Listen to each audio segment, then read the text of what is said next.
Hey everybody, welcome Rebecca, Kelly, Rochelle's here, Siobhan's here, welcome Maria, and any lurkers that are joining us tonight. It's terrible tragedy to be having a gathering for this evening, but she's definitely somebody that deserves to be recognized and to be memorialized for everything that she did, and not just her music alone. Obviously, she was a megastar in the music world, and she did have a great big fan base that way too. So obviously, we will touch on that too. But she was way more than just that, and she was very bold in using her platform to be able to expose different things, and for humanitarianism and her activism, fighting for human rights. She's definitely a legend all on her own. So, without further ado, or I guess maybe we'll give you a couple more minutes here to get in and get on board, because those pesky notifications don't always go through, but when they do, it's great, I guess. But we don't always count on them here, so we'll give you guys a couple more minutes, and for those of you guys that are here, give you another moment or two to grab a snack, grab a beverage, coffee, whatever you need. Welcome, Alien. Okay.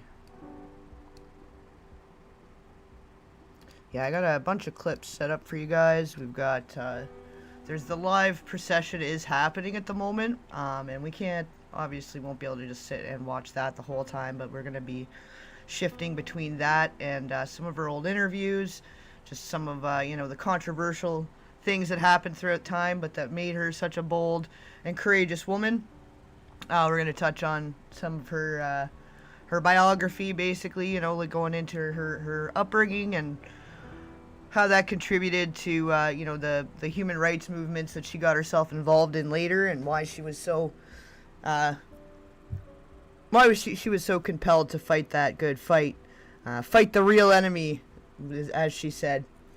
So we'll definitely watch that too at some point here. Not definitely, probably, definitely, but probably a little later on, I mean. She sacrificed her career and success for speaking the truth when others dared not to. Yeah, definitely. Very bold, very brave, and courageous. And yeah, she had to keep fighting back to keep her career going and to keep everything flowing, but then still trying to fight that good fight all around. So, as you guys know, this is, that's a huge part of what we do here, is trying to get the truth out and speak for those that don't have a voice, and make sure that their memory lasts, right? So obviously she's stood out to me over the years with what she's been doing, and what the good fight she's fighting, because it is similar to the one that we're fighting here, right? But yeah, without further ado, I think that's probably enough time to get most of yous in and settled with your snacks and bevies. So we're gonna go ahead and start with the first clip here, and then as we're going, we'll cycle through and check with the gathering. There's been gatherings and crowds coming through all day, I guess, for her funeral procession and for the memorial there. There's people are coming in droves, and probably people flying in too, I would suspect. Her career did span decades, so she definitely touched on a lot of different generations too, right? Hey, Ibiza's here. She's so, yeah.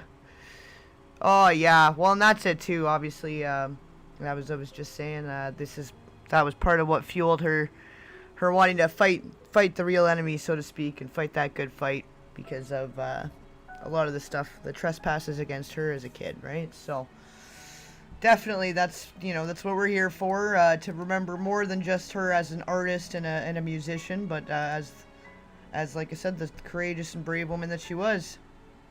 Bray, Ireland. That's right. It's Bray, Ireland. Wicklow for her funeral. But yeah, without further ado, guys, we will go ahead and start this first clip here.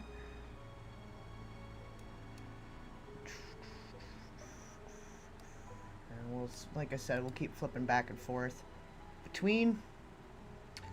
Welcome, Rebello. Joshua Rebello. How are you doing, buddy? And what's up, everybody else? Sorry if I missed anybody. Welcome, Alien. Welcome.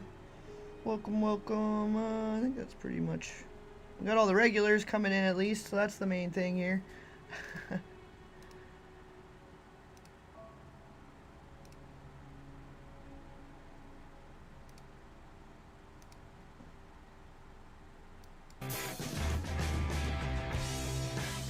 With her shaved head and haunting version of Nothing Compares to You. Oops, hold on. That's not what we want. There we go.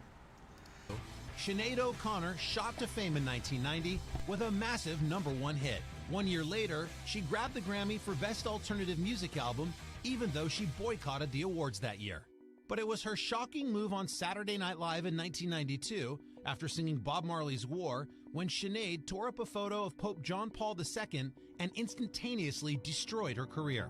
The perception was that that Pope moment on SNL 92 sort of derailed your career, whereas your take on it, which I thought was interesting, was that's quite the opposite. It was at that moment that you felt like you were re-railing your career. What did you mean by that? Sinead O'Connor was never meant to be a pop star. It was really a protest singer, you know. She says it wasn't a stunt. It was a statement against child abuse. A decade before, the sex abuse scandal in the Catholic Church exploded. The Vatican had no comment. Catholic leaders said her actions deeply wounded people. 10 years after the Pope ripping episode, you all then found out in America that this was going on. We always say Americans, they think nothing happened until they found out about it. Oh yeah, I'm sure there's going to be a lot of musicians and musical artists and just different celebrities and people going through, or just at least, you know, speaking their piece online to pay tribute to her, because obviously, you know, there's probably a lot more people that wish that they had her bravery, wish that they could be as courageous and speak out about their own trespasses against them and about, you know, the things that they've seen and experienced. But it is hard. It's definitely hard, you know, and it's what she's saying here, too, that she wasn't even really supposed to be a pop star, but that, you know, through her activism and through everything, she kind of had to go along to get along to an extent. Yeah, this was her near the end. This was a couple of years ago. She had, I guess she had converted to Islam at some point, and she was kind of trying to seek a new source of enlightenment and a new kind of...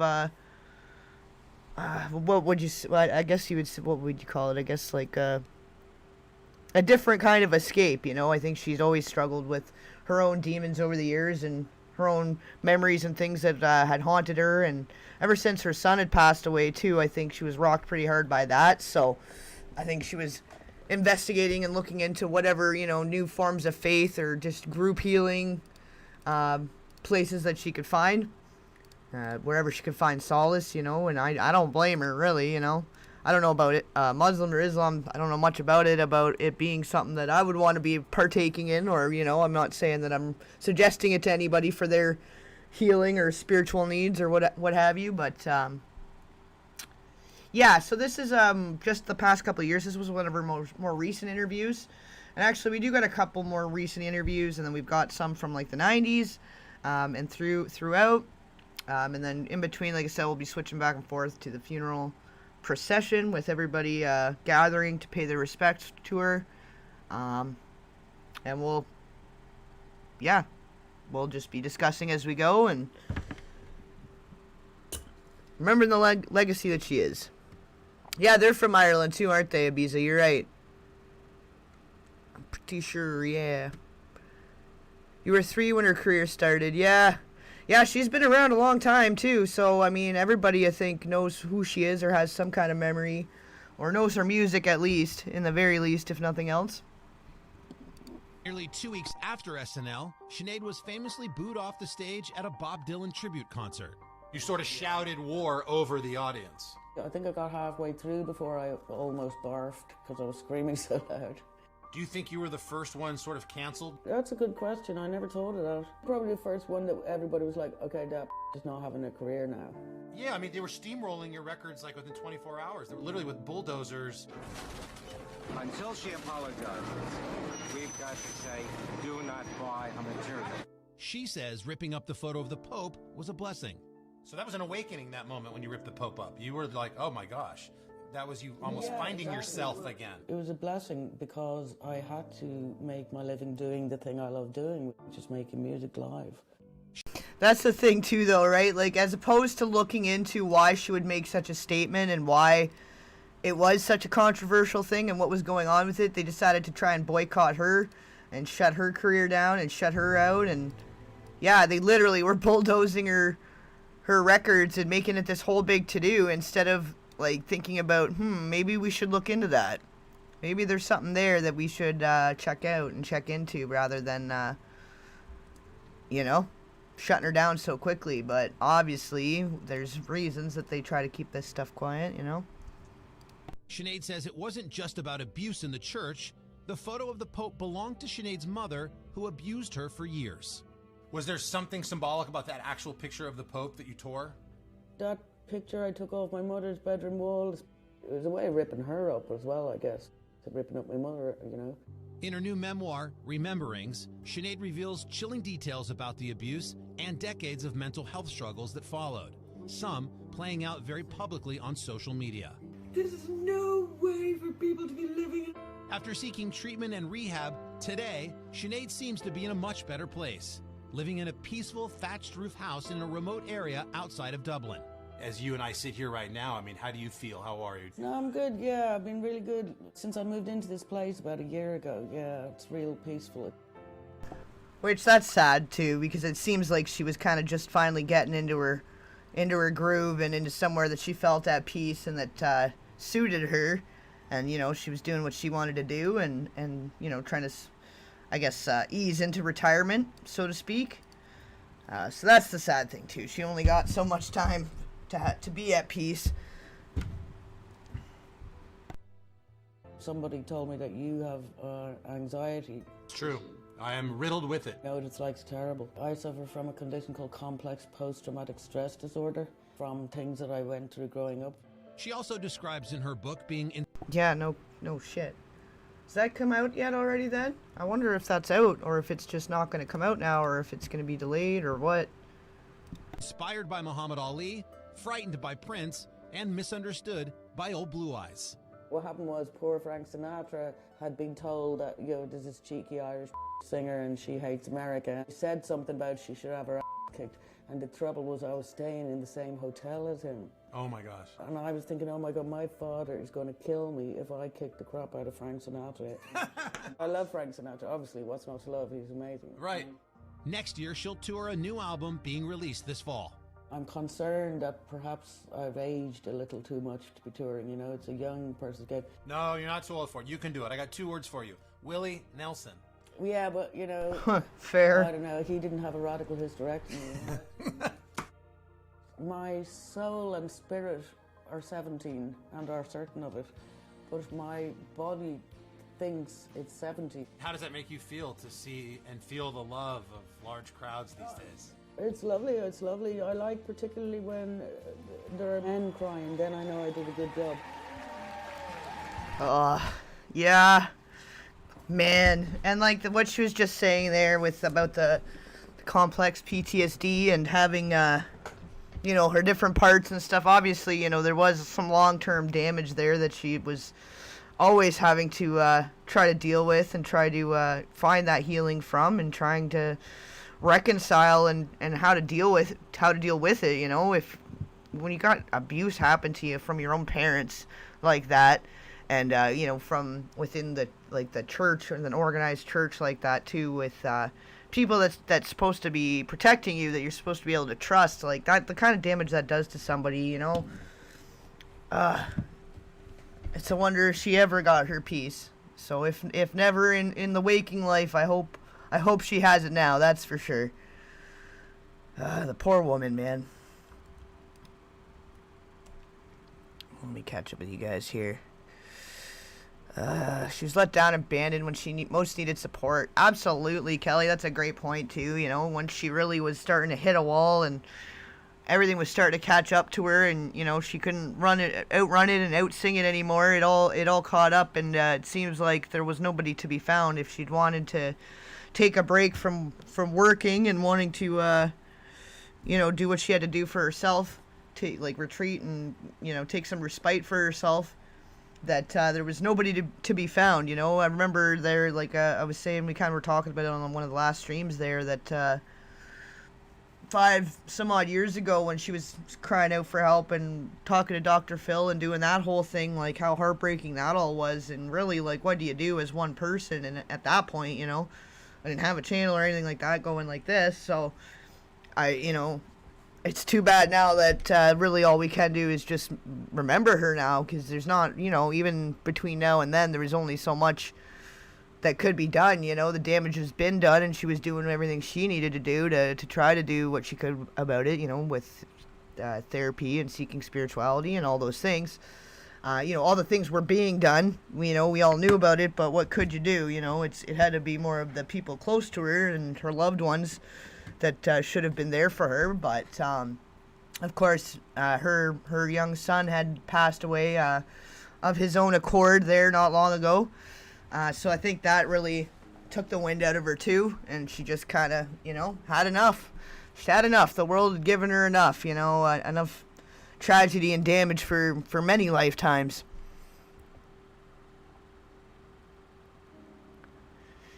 Yeah, so haunting and eerie, but so harmonious and melodic at the same time. Like, she had definitely such a unique singing voice. That's a neat memory, though, Ibiza. When you're 7 and swimming in the pool and you remember when you first heard her, that's a neat memory. Thank you for sharing that with us. Can you remember? Here, while we're just chatting here, let me switch back to the thing.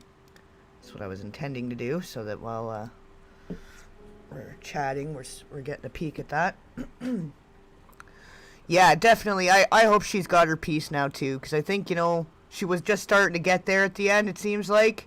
Just starting to find her footing and find her place in the world, so to speak, for herself. And not always fighting for everything, fighting for everybody else, and fighting the good fight, like we were saying. Yeah. Hey, SB, welcome. Philosopher said she continually said she wanted to be with him. Yeah. Oh, yeah, we'll talk about being haunted, you know, like, whether, you know, you believe in spirituality or ghosts or paranormal or any of that or not, definitely in her dreams she'd be haunted. That's the kind of thing that sometimes that's what it's meant by being haunted by somebody or something, you know. It's because it's, you know, you can't escape it. Whether you're sleeping or awake, you see things that remind you, or you're sleeping and you're dreaming about it and seeing them in your dreams, and it's a whole thing, you know. And especially when it's your son, you're not supposed to outlive your kids, right? So, yeah, it's so freaking sad. Hey, Leanne, you made it. Welcome. Glad you got here. I don't know if we're still really sure about whether or not it was natural. But yeah, like we were just saying, I think she had been kind of thinking about, I mean, over the years, she had made attempts, and she had talked about feeling like ending it. So, I mean, at this point, it's really hard to say, but, if she had, I think, you know, if nothing else, it's brought more attention to that good fight she was fighting. It's brought attention back to the history of it, and just to the, you know, the different, you know, whatever you want to call them, charities and organizations, and just the different groups that she was trying to support, the different fights she was fighting. She was fighting a lot of different good fights all at once, you know, so I don't know if there's any one word for it. I'm doing good, Leanne. How are you doing? How's everybody doing? I kind of forgot to ask. I got into this and just into talking about Sinead here, and I forgot to ask about you guys. So how's everybody doing? I know we've been kind of spotty here with getting the lives going, and I was trying to do one the other night, and I had some technical difficulties, but I don't know if any of you guys even noticed, so not even really worth going into, but yeah, definitely would have been one of the final straws, you know, of all the things she'd been through and how much she'd overcome already. You know, I don't think anyone would have expected her to really be able to cling on for too much longer after he passed. And by the way that he passed as well, it wasn't like it was, you know.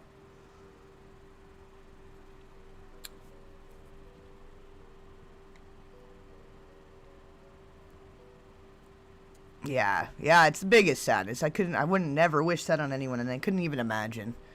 I mean, I know what it is to lose a parent, but frig, I mean, yeah, it's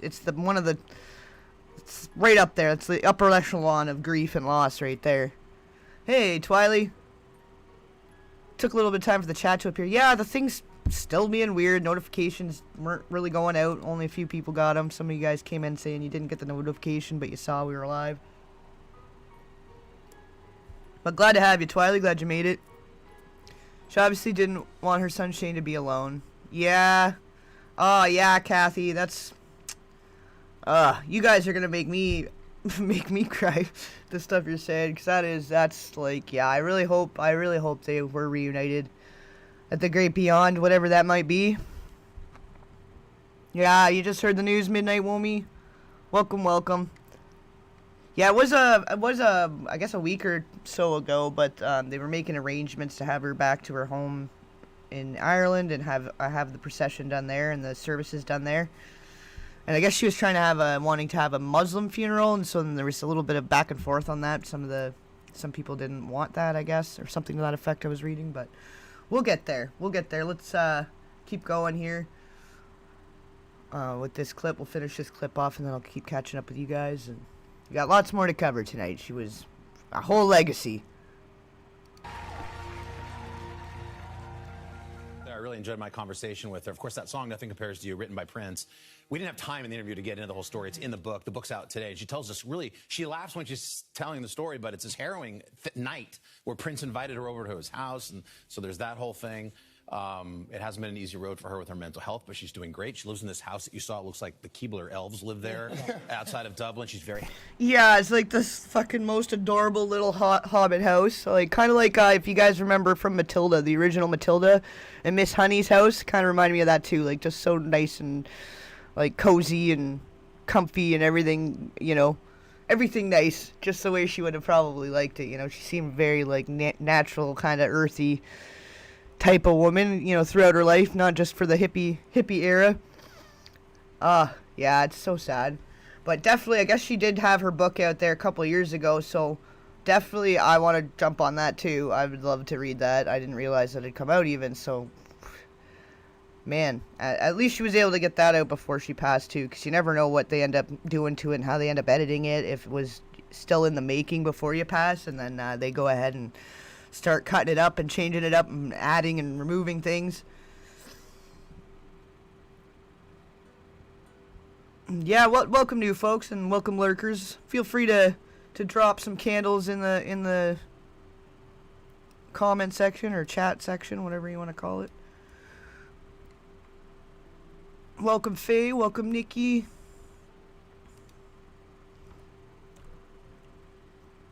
We're making it kind of like a candlelight vigil, but digitally. Digital vigil, like we kind of do. Maybe I'll add that to the thing here. Almost forgot. It's kind of what we were doing the last time here when we did this. When we first started doing the streams, actually. When we were first started doing with the Aaron Carter streams. We'd started out with the memorial thing, and sort of the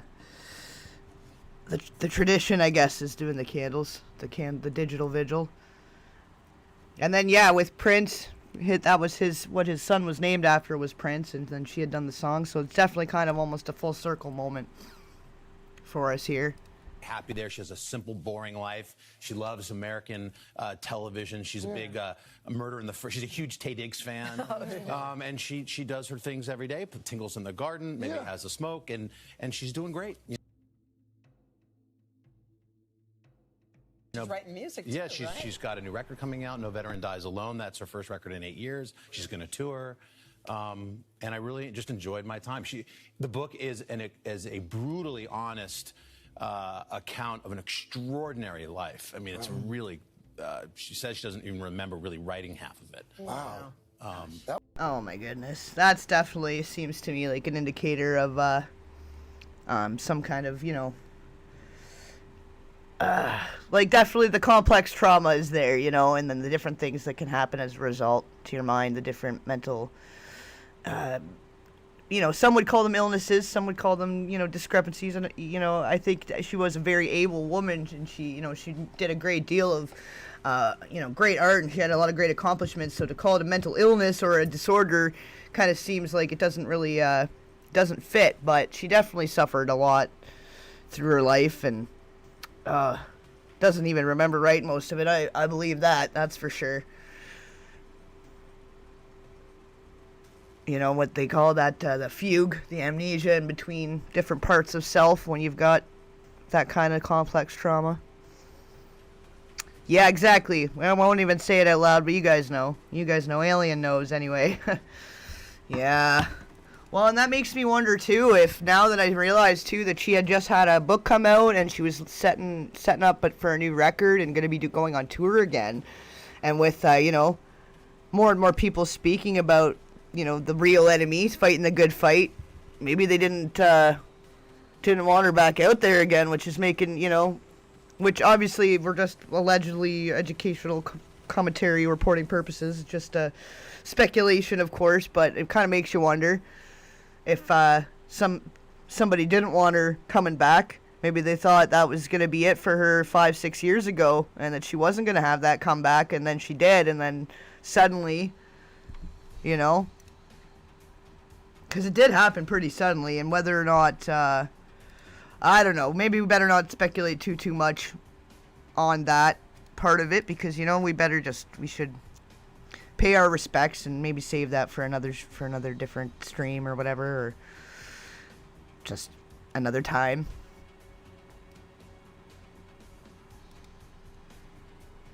That was revealing, man. Yeah, That was. There's a lot to do.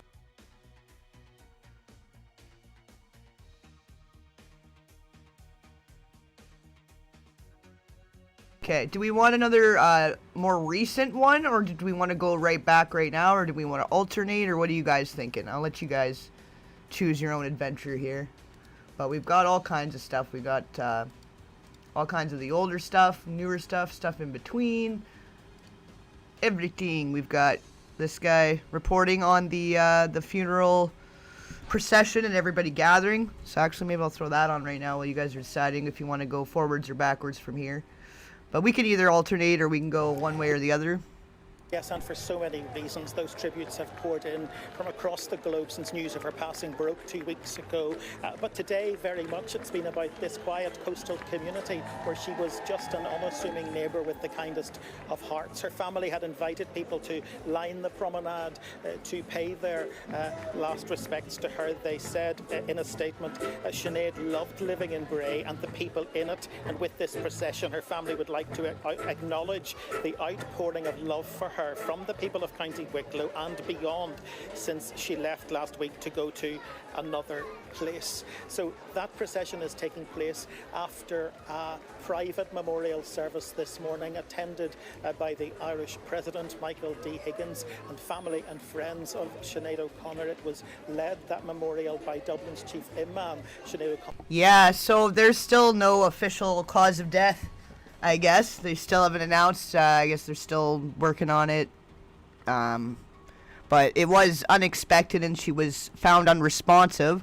So I guess there is also the possibility that she'd had the jibby jab.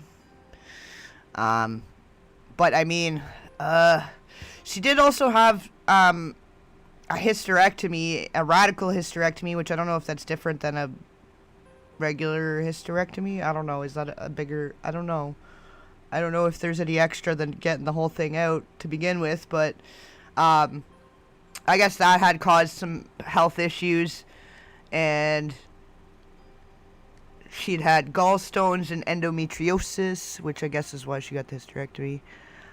So she could have been suffering some more health issues than she was letting on. But yeah, it did seem pretty unexpected and kind of out of the blue. Not gonna lie.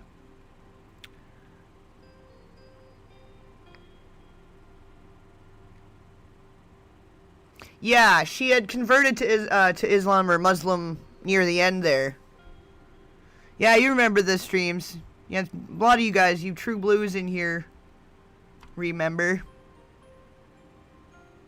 But yeah, no, there's still no official cause, so I guess we'll keep an eye out for that, because it's still, you know, it is up for debate. Yeah, we're not gonna fly too close this time. We'll leave it up for, just leave it at that there. We've seen the new clip of Jamie Foxx. No, is there another new clip, or just that one where he just he's kind of discolored? I guess I maybe can just look, but I did see a newer one, but it might not be the one that you're talking about. There might be another new one. O'Connor, having converted to Islam back in 2018, but as I say, she will be remembered. There we go. They answered it right there. She converted back in 2018.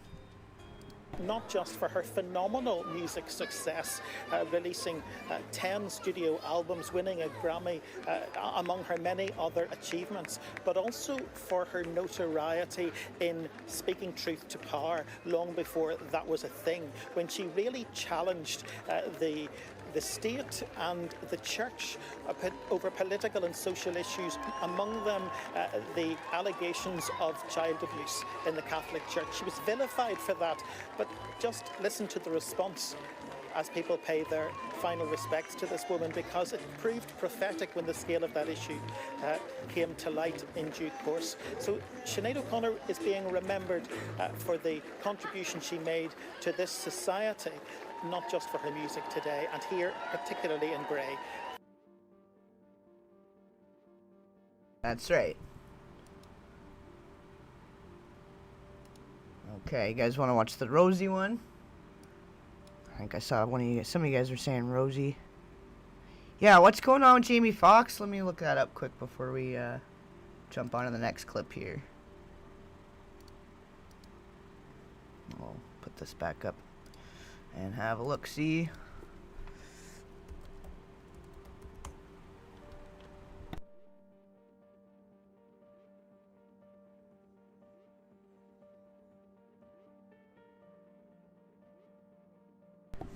Oh yeah, I seen he had said something what they were calling anti-Semitic online. It didn't seem anti-Semitic to me, but that's what they were saying.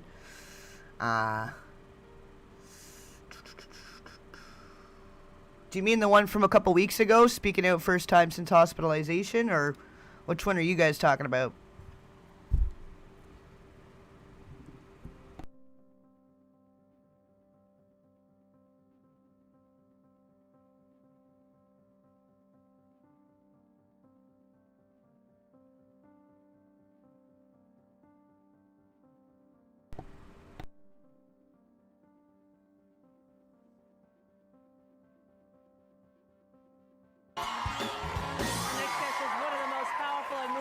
In music, her long-awaited new CD, Faith and Courage, doesn't hit stores until June 13th. It's already receiving rave reviews. Please welcome for the first time on our show, Sinead O'Connor.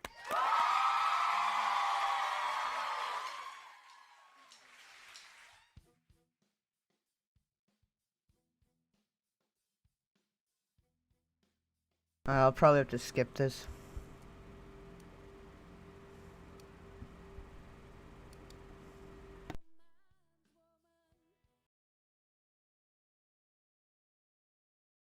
We won't be able to watch the performance, but we'll skip to the part where she's doing the interview. Because we gotta watch our butt skis here. Look for copyright stuff.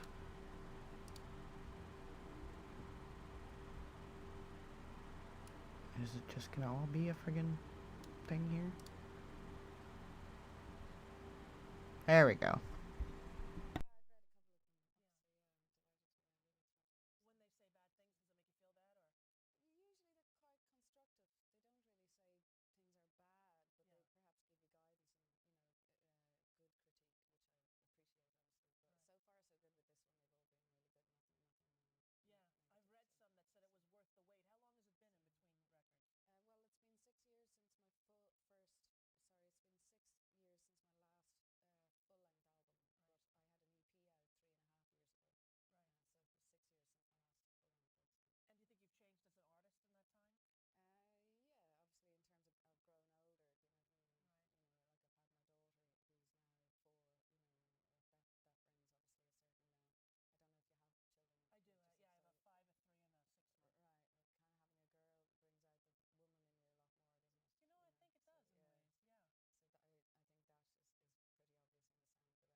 It's kind of funny. It's it's sad though, because she's probably talking about the sun, like the sun. Yeah, I seen that clip, Ibiza, the short clip from when he got out of the hospital, and it doesn't look like him at all, and he's kind of pale, and I mean, if you've been sick and you've undergone, you know, all this medical stuff, then it's possible for it to have an effect, but oh shoot, I don't know if you guys could hear that. Let me go back a little bit. Sorry. I think I had it turned down a bit. Rave reviews. Do you read reviews?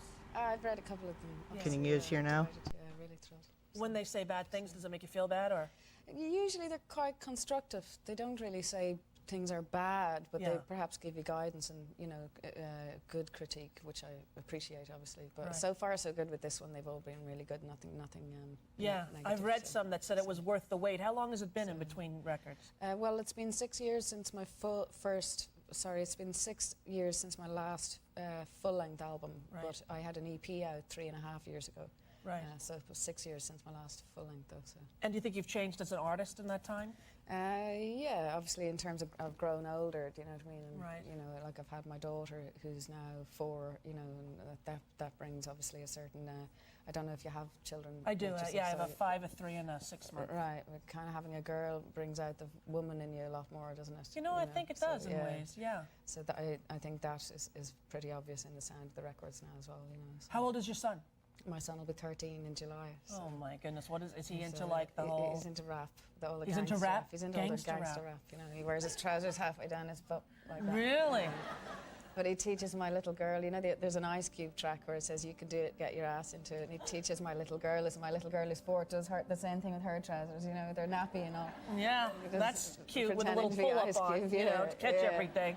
Now, do you live in Ireland all the time? So, yeah, in You Dublin, do? so, Yeah. Now, I like your hair a little grown. Thanks, me Yeah. too. Oh, yeah. Look, can I feel it? Yeah. It's nice. It's like a chia. It's like velour, actually.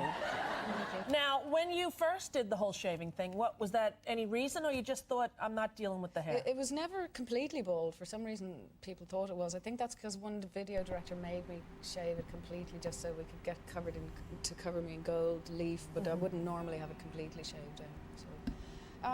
I have one of those hair, you know, it's really thick and it sticks out and it does that, and I can't do anything with it, you know what I mean? And it's really annoying, so I just get rid of it to save time. Yeah. Now, how old were you when you first made that decision? Because 18. 18. Yeah. Parents, how'd they feel about that? Cool, actually. Surprisingly enough, my father has a habit of, if he's proud of something one of us have done, he just throws his head back and laughs, you know. And he did that. My sister was pretty horrified because she was about to get married and she wanted me to be a bridesmaid. You know? Right. So, Yeah. so she wanted me to wear a wig, but my father talked her out of it.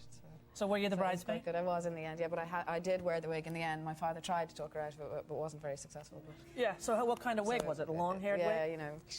Yeah. At the reception, did you whip it off? Cleopatra. I did, in fact. It was quite funny because the groom's brothers all day apparently been saying what a lovely girl that was over there with that lovely hair. Right. But then later in the day I got into my own clothes and took off the thing and got up to perform a song with the band. They tried to throw me out because they thought I was a gate crasher. Oh my goodness, that's kind of funny. You're crashing your own sister's They wedding. tried to throw me out. No, you The always... same brothers, like. So. Was she angry at you that you did that? No, she's no, all right. no, but she'd be just a little more conservative than me. But she's my best friend, like she's like my mom, really. Yeah. Like you were saying, she's older than me, so she feels she looks after me, kind of, you know. Right. But she's into Barry Manilow, where I'd be into the Sex Pistols, you know. That would kind of explain it. Barry? The crowd's getting bigger, looks like. More and more people crowding in. It's getting crazy. It's gonna be like a celebration instead of a funeral. Jeez. Yeah, okay, you're a very fan. Okay.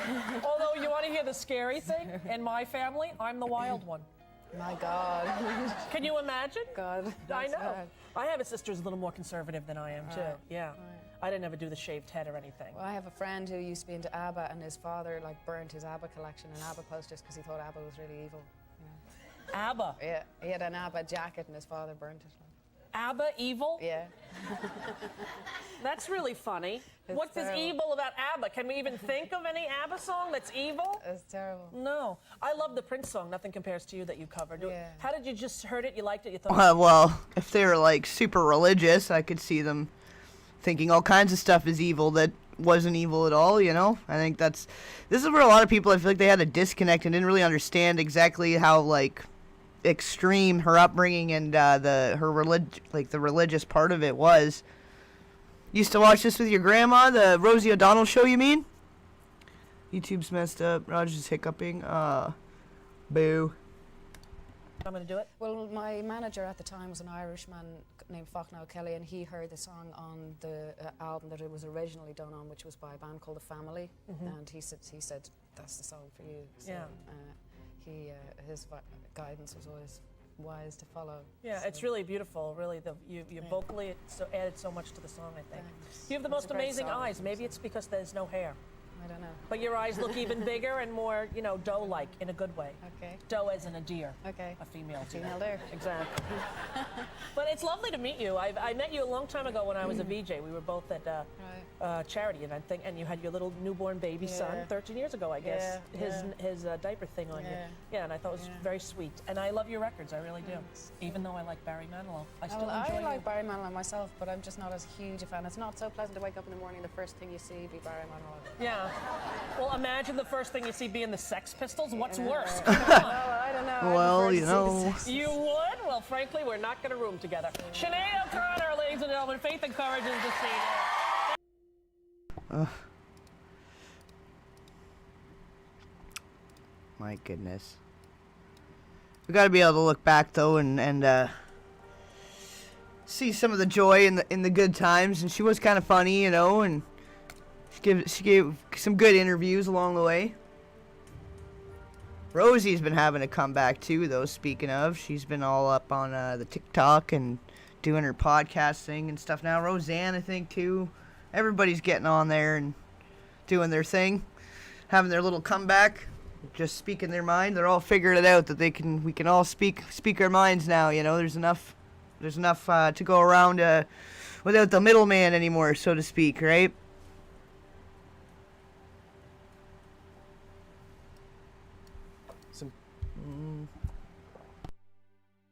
To this newer one. Platforms. So the podcast starts the same way every time. What has been your very worst job? And this is interesting for you because you have always been in music, haven't you? Well, I had a lot of jobs previous, mostly in catering, waitressing or kitchen portering. I also was a kissogram girl for a while when I was a teenager. And I also worked in a chip shop. Okay. Let me see. I guess I've been lucky. I don't think I've ever had a job I didn't like. If anything, sometimes parts of the job I currently have I don't like. I love the making music part, but I hate the business part. Okay. So I that's the worst part of any job I've ever had. I think is dealing with the kind of financials and business aspect of music. That just I'm not made for that. I can't speak its language. You know what I mean? It makes me really over anxious. Yeah. I just get terribly over anxious about it, and work myself up, making mountains out of molehills. And I'm the same though. I have to get someone else to help me with those sorts of things. So, but I don't know. I think the kissogram girl job was probably one of the worst insofar as I wasn't very good at it. What does that even involve? Well, it was the 80s, so it was all very tame, and it was Ireland, so it was even tamer. So you just had to wear like a French maid outfit and go and put a pair of knickers on a guy's head and read a stupid poem in a French accent. Do you know what I mean? I just wasn't very good at it. Yeah. So I didn't really like that job from the point of view that I was so shy. Yeah. That was the only reason I didn't like it. Could you do the French accent though? Not terribly well, no. Yeah, that's Not the bit that I terribly would well. struggle I'd with. be shaking reading the poem, and I wouldn't be sexy. I'd be standing there in the dress and everything, but I wouldn't at all be sexy. I was just terrified standing there shaking. Yeah. Do you think the person you were then could have imagined you now where you are? No, I never really thought about it because the way when you're young, like I was only 16 at that time, you're really living in the moment, aren't you, when you're that age? Yeah. You don't really stop living in the moment until you get to about 20, 21. I mean, tame or not, and it being wherever it's being, Ireland, whatever, sending these underage girls around in little outfits to send these messages around, I feel like there was have been some safety concerns there. That can't be something that lasted for too long, I guess, is what I'm saying. Because, from where she came from, too, throwing her into that's a little bit questionable. So I didn't really have any kind of plans or projections or You know, even when I made my first record, I didn't. All I was doing really is I had shit to get off my chest. I wasn't really thinking about whether I'd sell records or whether it all just happened. Do you know what I mean? But my only reason for, like, I always feel you should only ever make a record because you're going to go crazy if you don't. You shouldn't really be making it for any other reason, you know what I mean? Whatever follows after that follows, you know. And that's what's driven you the whole way? Yeah, pretty much. If like I would only really write songs if I had something niggling at me that I needed to, I couldn't find a different way to express. Do you know what I mean? So. Well, I read this article and they said that you had a voice of pain and faith, which I think is a really nice expression in a horrible way at the same time. No, it's very good description, you know. But, yeah. I think it's a specifically Irish voice. That's a sound of Ireland in many ways, you know. I agree. There's definitely a certain yearning or a certain calling or a certain, you know. In folk music as well. Yeah, absolutely. Yeah. Absolutely. Is that, do you think your roots come Vikings. from that? I do, insofar as not so much folk but protest music that I grew up in the 70s. I was very lucky to be, you know, 11, 12, 13 throughout the 70s and even younger, and the standard of music was so spiritual. Oh, you know, if you look at The Last Waltz, for example, which is so appropriately named, every single artist on there is extraordinarily spiritualized, you know. So, and they were all protest singers to some extent, whether it was just by their demeanor or whether, you know, it was by their actual song. So there was a reason in the 70s for going into music that was not just entertainment. It was changing things, you know. And that's different now, You I know. suppose. Well, I think that finished the day John Lennon died. That if you notice what happens when John dies is music becomes electronic. Immediately you have, you know, Duran Duran and all of these types of bands where nobody's playing any real instruments and nobody's singing about anything but love or breakups or sex or champagne, you know what I mean? Yeah. That, you know, even artists like Bob Dylan begin to be less political. Nobody believes really anymore that John Lennon was purely shot by some crazy fan. You know what I mean? Music was very, very dangerous because it was so spiritualized. And of course, the day the music died, as the song talks about, as far as I'm concerned, is the day that John Lennon died. Generations began to be groomed then to write songs about nothing, not to write songs that would change anything, and for artists not to become anti-war heroes or, you know, to become the kind of heroes that now you see these young people like that Greta girl be, and the other lady, the African lady whose name I can't remember, the two young women, and the children now standing up to do things. That's very interesting. But I do still think that there's even this generation of songwriters are being groomed. You know, the music is so sexualized and the young ones are being so sexualized at such a young age, and all they're writing songs about is sex. Yeah, that's gotten worse and worse over the years. Maybe, you know, maybe she was maybe flying a little too close to the sun herself in some ways, pointing all that out. I mean, she's not wrong, though. Yeah, your net's fine, you're on, yeah. I don't know, I don't have that, so I have no idea. But, I don't know. Don't know. And they're not encouraged to write songs that might give you the chills. You know? Yeah. And nobody goes on stage in just their jeans and t-shirt and gives you the chills, you know. Do you think it'll ever get back to that? I don't know. In a way, I do, I suppose, because music tends to come in circles and cycles. You know, like Jimi Hendrix used to say, if 6 was 9. Do you know what I mean? That things can come around. So it's bound to happen. Heroes appear when the world needs them. You know? And I think the world might need it right So, now. you know, yeah, but see, the heroes are appearing in different arenas, like this Greta young lady whose surname I can't remember, forgive me, and also like the other young African girl who I was only watching her on telly this morning, I can't remember her name, they're two very similar characters, you know. And even the way you see the children in America stand up against the gun laws and this, that and the other, you know, so you see revolution happening, but not necessarily through music, but still through young people, you know, younger and younger, which is incredible, you know. That's true. She's talking about fighting the good fight once again there. And, like, I don't know, some of those, like, industry plants, you never really know who to trust or what to think about it necessarily, with some of these people coming out and to fight climate change and stuff. Meanwhile, we got all these people on their private jets and whatever, so who knows, really, but I don't know. Started at a very young age. How was that for you? Because for Greta, she has such media attention and horrible things said about her, and that must have been so tough for you. You must associate with that. Well, when I was young, I used to read it, and so it used to upset me. And then I got smart. But by the time I got to about 21 or 22, I didn't read a good or bad. So I don't often read even good reviews. Occasionally I will. If I'm feeling a bit down or something, I need a bit of cheering up, I might let someone send me something. But I don't think it's wise to buy into good or bad necessarily, because it's all just someone's opinion, do you know? Okay, the quick fire round. Tea or coffee? Coffee. Music or lyrics? Lyrics. Cats or dogs? Cats. Creativity or logic? Creativity. Yeah. Plane or train? Train. Beer or wine? Neither. Sweet treats or savoury snacks? Sweet treats. City or countryside?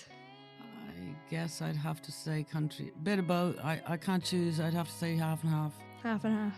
Matching or odd socks? Any socks. Any socks. I don't care. Guitar or piano? Guitar. Friday night in or Friday night out? Friday night in. Cool. Modern or vintage? Vintage. Black and white or Technicolor? Technicolor. Moose or mouse? Mouse.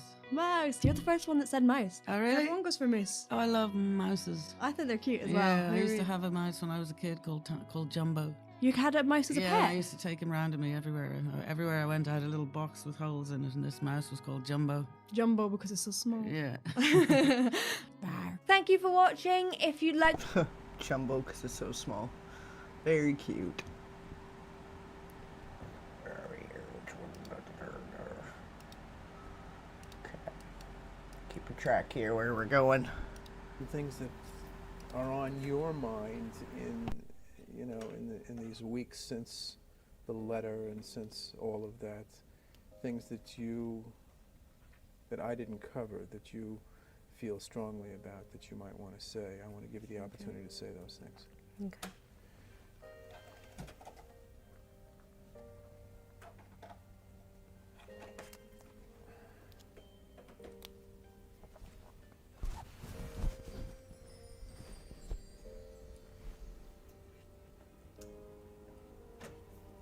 Sean, how would you like to do that?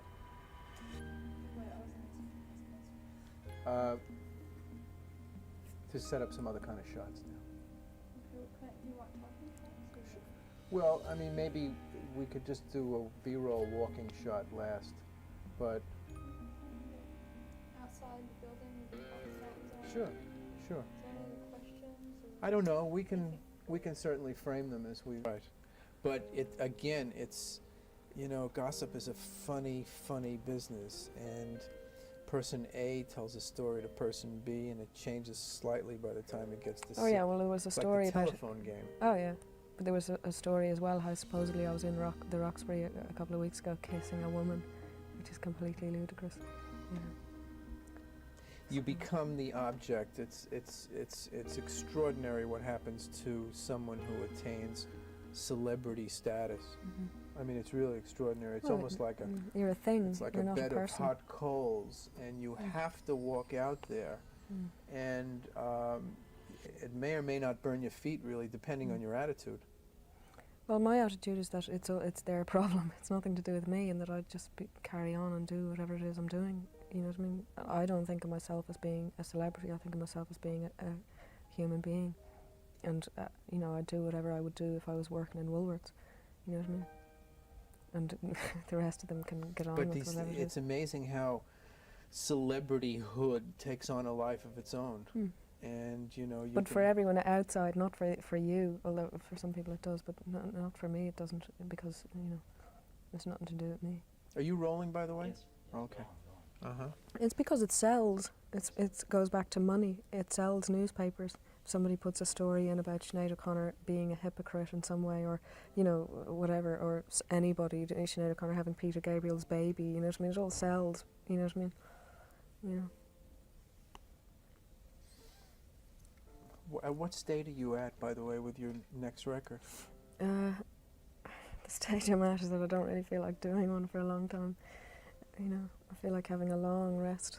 I mean, I probably will do one, but not for a while. Again, not to be too crass and commercial, but have you been advised to make one quickly because, you know, it would cash in on the in the present climate? Well, I'd have to make one very, very quickly, wouldn't I? Like yesterday, you know. No, you know, my record company are remarkable and unique in the fact that they. Yeah, the John Lennon thing was a huge thing too, for sure.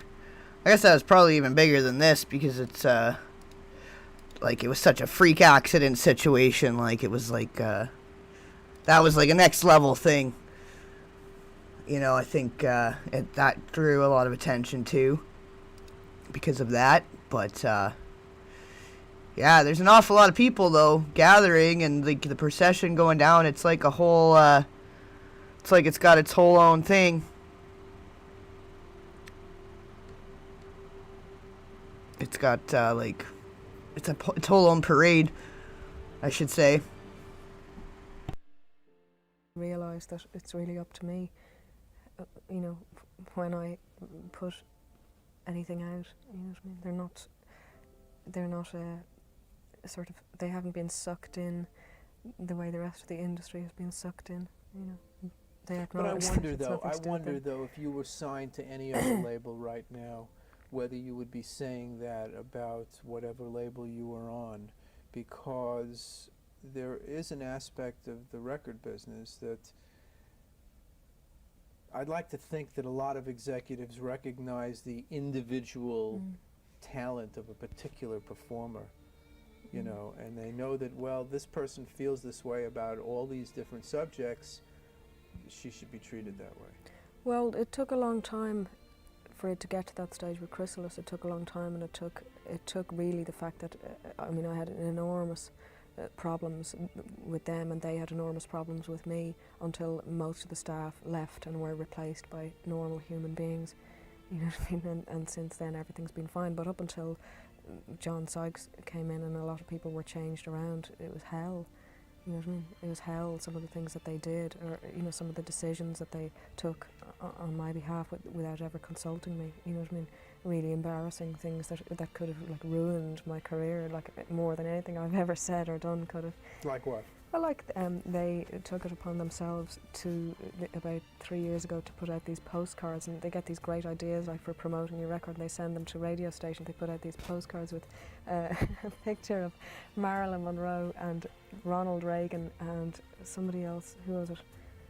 Elvis Presley, right, with no hair, with these bubbles coming out of their mouth saying, "I like Sinead." Now, what DJ is going to play a record after he's got that crass, thick thing delivered with a record? You know what I mean?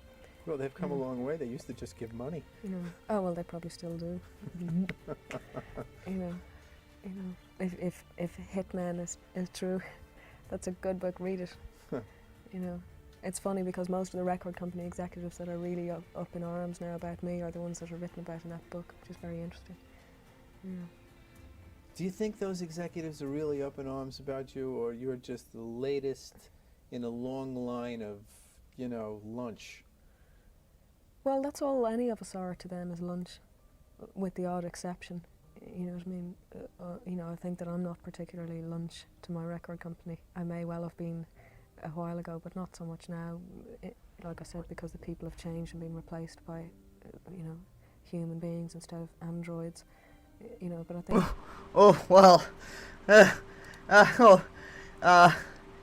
If they're being replaced with human beings and not androids, it's kind of going the other way again now. There's a lot of things being replaced with robots and androids now. That's for damn sure. But I get what she means. You know, some people are more robotic and other people have a heart and are more like a human being. That most people in the industry are androids, and therefore all they know is lunch. All they're driven by is lunch and their mortgage, and you know, they don't have any regard for human feelings whatsoever. Some of the things that go on are disgraceful. Some of the way that artists are treated. And if your contract was up right now, those very same people would come knocking at your door. Precisely. Well, it's like a paper. There's a paper in England called NME, who have a history of being very hateful towards me, and they don't like me, and that's all fair enough. But, you know, they put out these articles all the time about, you know, what a hypocrite I am and how horrible I am and how this, that and the other I am. But they're the very ones that are on the phone every week wondering, will I be on the cover? You know what I mean? Because they want to sell a whole lot of magazines. You know, it's ridiculous. It's a system that's been in place for a very long time. And I've found over the years that there are those artists that will always speak out, will always say how they feel. And however the public reacts to them, they still continue to say what they feel through music or through or in interviews or whatever it is. That freedom is as real as any other freedom here. Well, yeah. I mean, it's supposed to be, isn't it? It's supposed to be all over the world. You know. You know, a lot may have to do with the fact that you're a woman.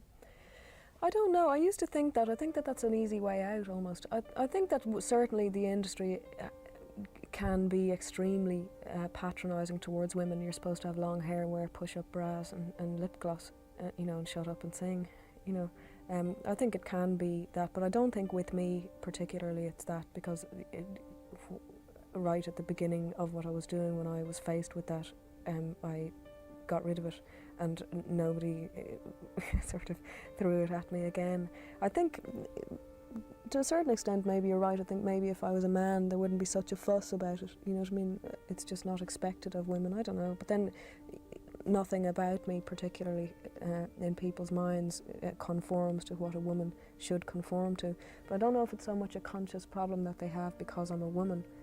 You know, I think it's because I'm not a conformist on any level. You know what I mean?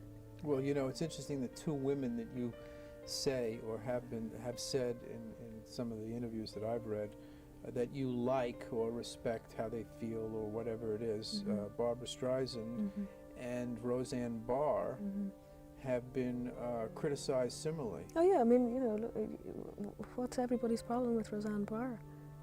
You know what I mean? It's ridiculous. You know? Yeah, speaking of Roseanne, we were just talking about her too. Coming out, she's been pretty outspoken, definitely. Even more as of late. She basically just says what she feels and sticks up for what she believes in. Same with Barbra Streisand. And you see, and a lot of it is societal too, because a man who does that may be considered aggressive. Yeah, but it's okay for a man to be aggressive. But a woman who does it is usually called pushy. Yeah. Yeah, maybe you're right. I hadn't really allowed myself to think about it too much. You know what I mean? I suppose it could be the truth, though. But isn't it interesting that the women that you kind of gravitate to whatever their art is or whatever they say are women who have been in the same position? I suppose so. I mean, I respect anybody who is prepared to stick up for what they believe in, even in the face of enormous pressure. You know what I mean? Whether it's people like Roseanne Barr or whether it's people like the Two Live Crew, you know what I mean? You know, I mean, I think the guy from the Two Live Crew is a genius. If you read his interviews, if you look at how he used the platform that he was given, you know what I mean? His interviews are amazing. His brain is amazing. The way he articulates himself is amazing. You know. Sold a lot of records too. Expert at articulating yourself and being a diplomat, and you know, it's really ridiculous. You know. Are you cursing less because this is television? I most of the time, I think I've only once cursed on television, which was on Arsenio Hall, and that was an accident. I've most of the time been able not to do that, because it's very easy for people to make me out to be aggressive anyway, and I think if I curse it doesn't particularly help that, although at the same time I'm a human being and everybody curses, you know what I mean? But you know, people would concentrate on that, I know from experience, rather than what the hell I'm saying if I'm sitting here effing and blinding, you know. So it's kind of do you find that if you're sitting for a television interview as opposed to a print interview, that sitting for a print interview is much easier because you really don't have to censor yourself? No, I prefer television interviews because they can't be distorted, although they can be by people like Entertainment Tonight. I prefer them because people can see what kind of person you are. You know what I mean? Whereas when they read something in print, there's no tone to it, there's no life particularly. It's just a sentence, and you read it in your own voice. You read somebody else's opinion in your own voice. Do you know what I mean? And it's not so realistic. It's not so human as a television thing is.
Oops.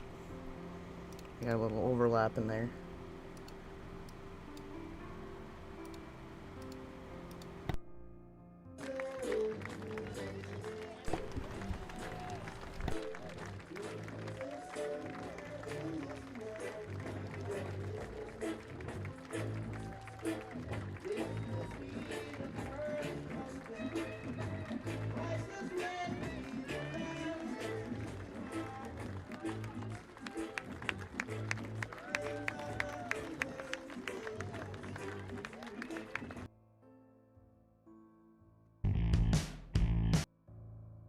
Record, well, first and as foremost. long as we don't talk about any of that stuff. We're going to talk about. We're Great. going to talk about what's exactly. Well, I'm not going to talk about what's on the vinyl, but you know Exactly, know exactly what I mean. Exactly.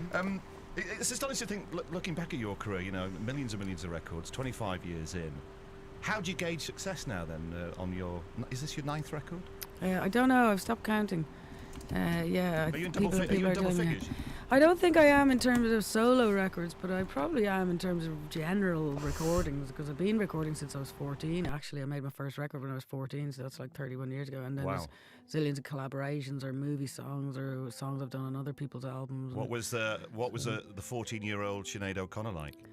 Can you remember? Not too much different, to be honest, from the one you see before you now. Yeah. Well, what were you recording at age 14? What were you doing? I was commissioned by a band, an Irish band called Unwavering. They were looking for a singer, but I was obviously too young to join the band. But they gave me a piece of music and asked me to write a song on it. I had sung at a wedding, and they were in the audience, if you like. They were related to the bride.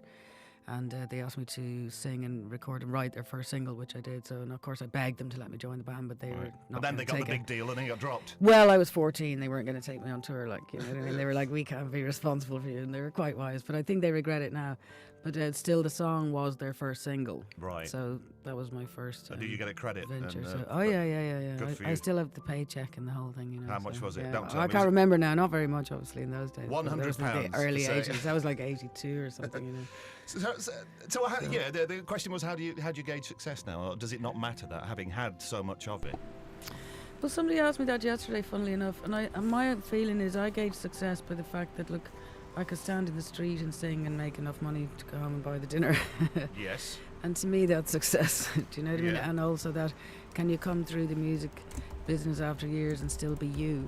Do you know, can you still be yourself and keep your soul and keep true to what your highest ideal was when you were a teenager and you wanted to sing, and what was your real reason for wanting to sing? And I always say to people, I teach singing now in Ireland, you know, and for teenagers and that, and I always say one thing which I've felt all my life, is that there's only one reason a person should ever make a record, and that is that you're going to go mad if you don't, right? Yeah.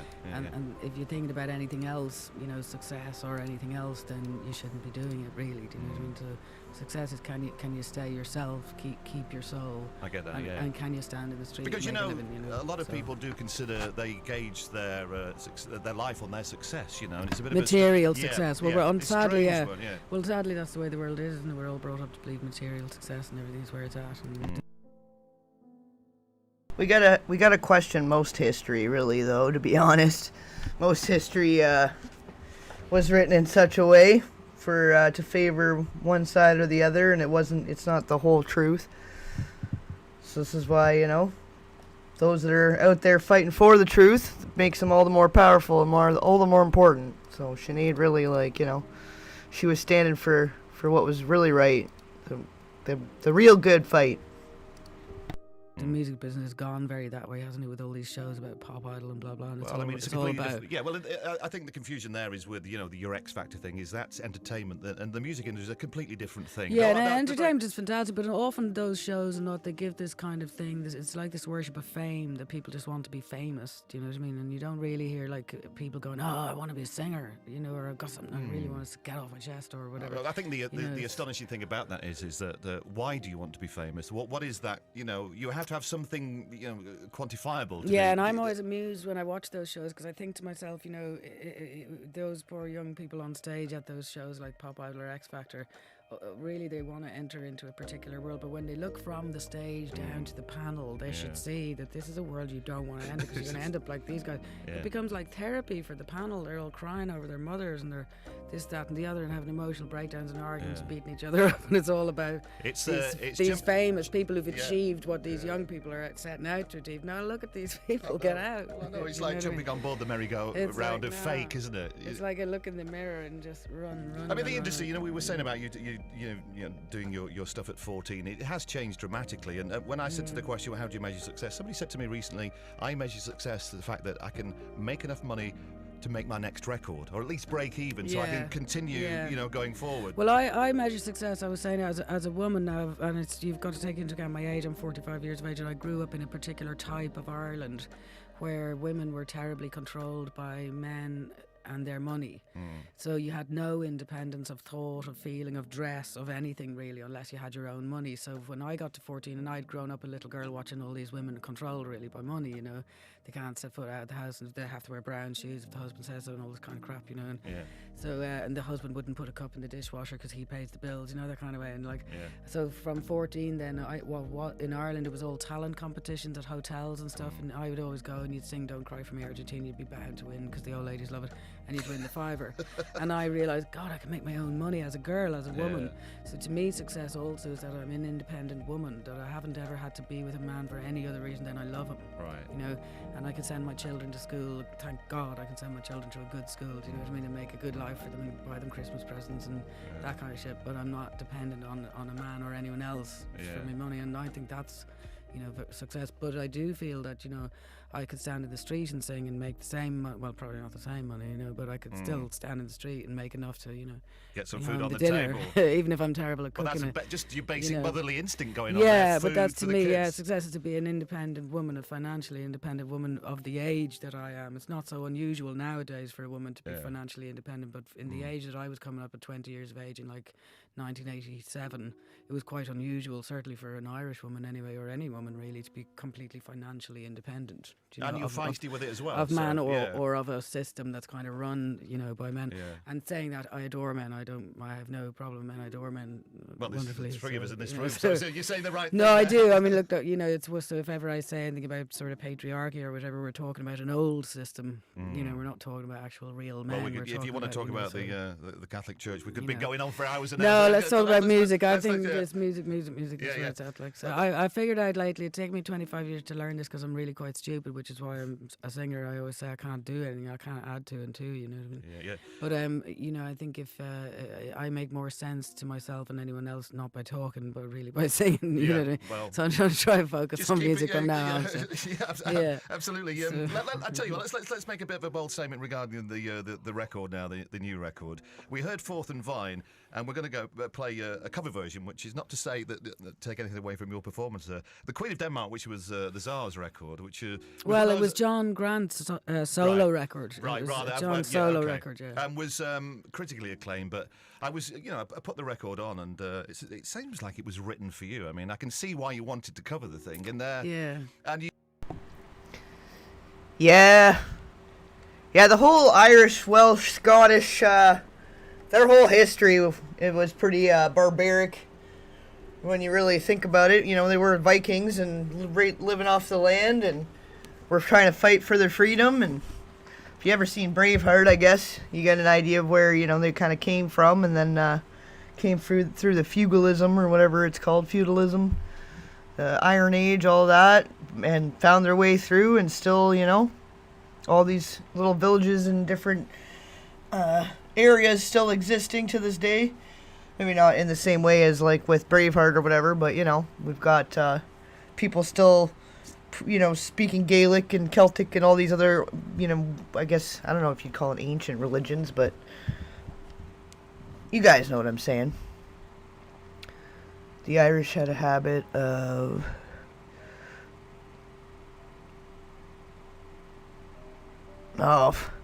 something that started with prima nocta, where if the village people didn't have the permission or whatever of the lords or whatever, something to that effect, or if they found out that they were having a wedding that wasn't within their church, then they can go in and take the wife and be the first to have her on the wedding night versus the husband, which is pretty effed up if you ask me.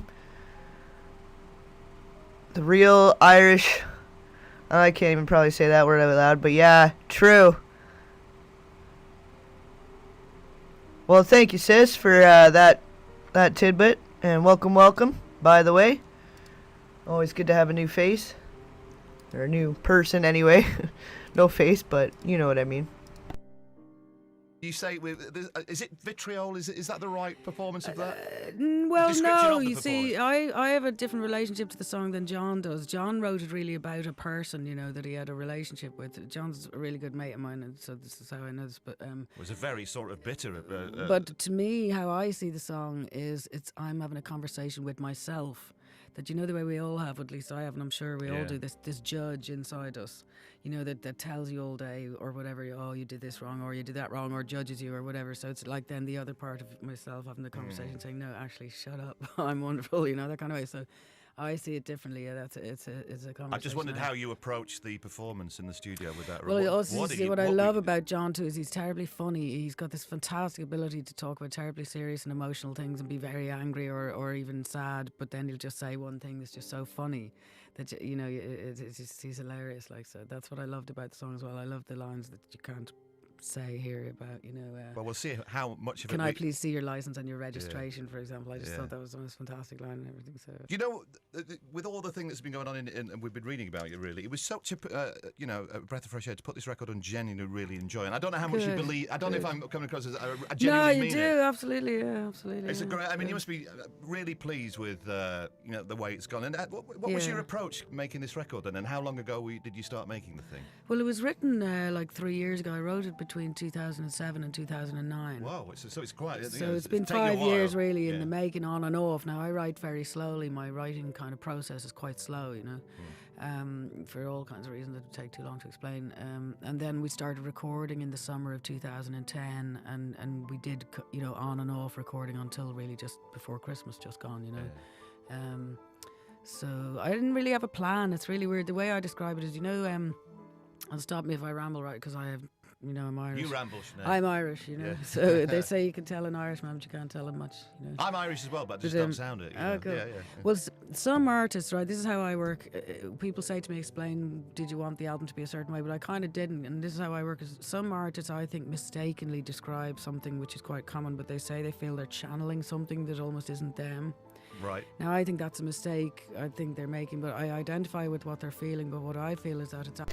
Oh yeah, well in any culture, in any society, there's the the lower half serving the upper half, or whatever wording you want to put it. But they had all those workhouses, and it happened with like the British colonies, and to their own people, let alone the people in the villages around them, wherever they were trying to take over. With the natives in Canada and the Irish, Welsh, Scottish in and around the United Kingdom there.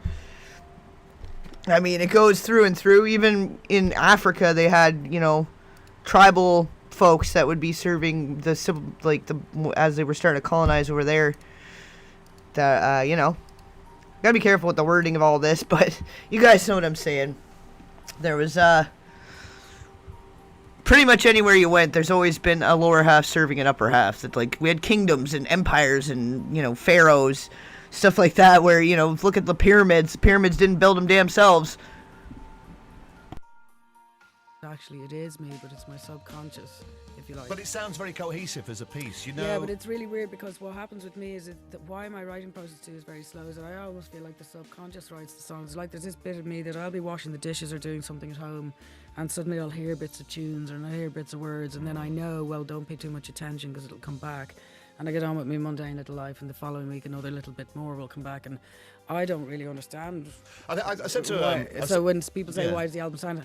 I have no idea. I feel like the subconscious does the work, and I have and no if- idea. and a question like, it sounds cohesive, and you go, I don't know how I got to I that have no point. idea, I just don't know. But what I do know is that songs come true in your life, which is the weirdest thing. And a lot of singers will tell you that they're like, so a song you might write 3 years ago suddenly come through in your life, do you know? And so the subconscious, I think, in all of us, although we may not realise it, has plans for us. I think John Lennon said, I'm a receiver, didn't he? Did he say I'm a receiver? Yeah, but see, I think they're mistaken, the artists who think they're receiving something which is not them. I actually believe it is. It's your own soul, which is, and you could go on for ages. I do believe we are all connected. We are actually all one soul, although we don't realise it. We have the illusion of separateness and all blah, blah, blah, blah. But I believe it's not something else these artists are channeling. It's your own. It's soul, interesting your because I own was talking to That's like the most psychological, spiritual thing, all in one, all together now.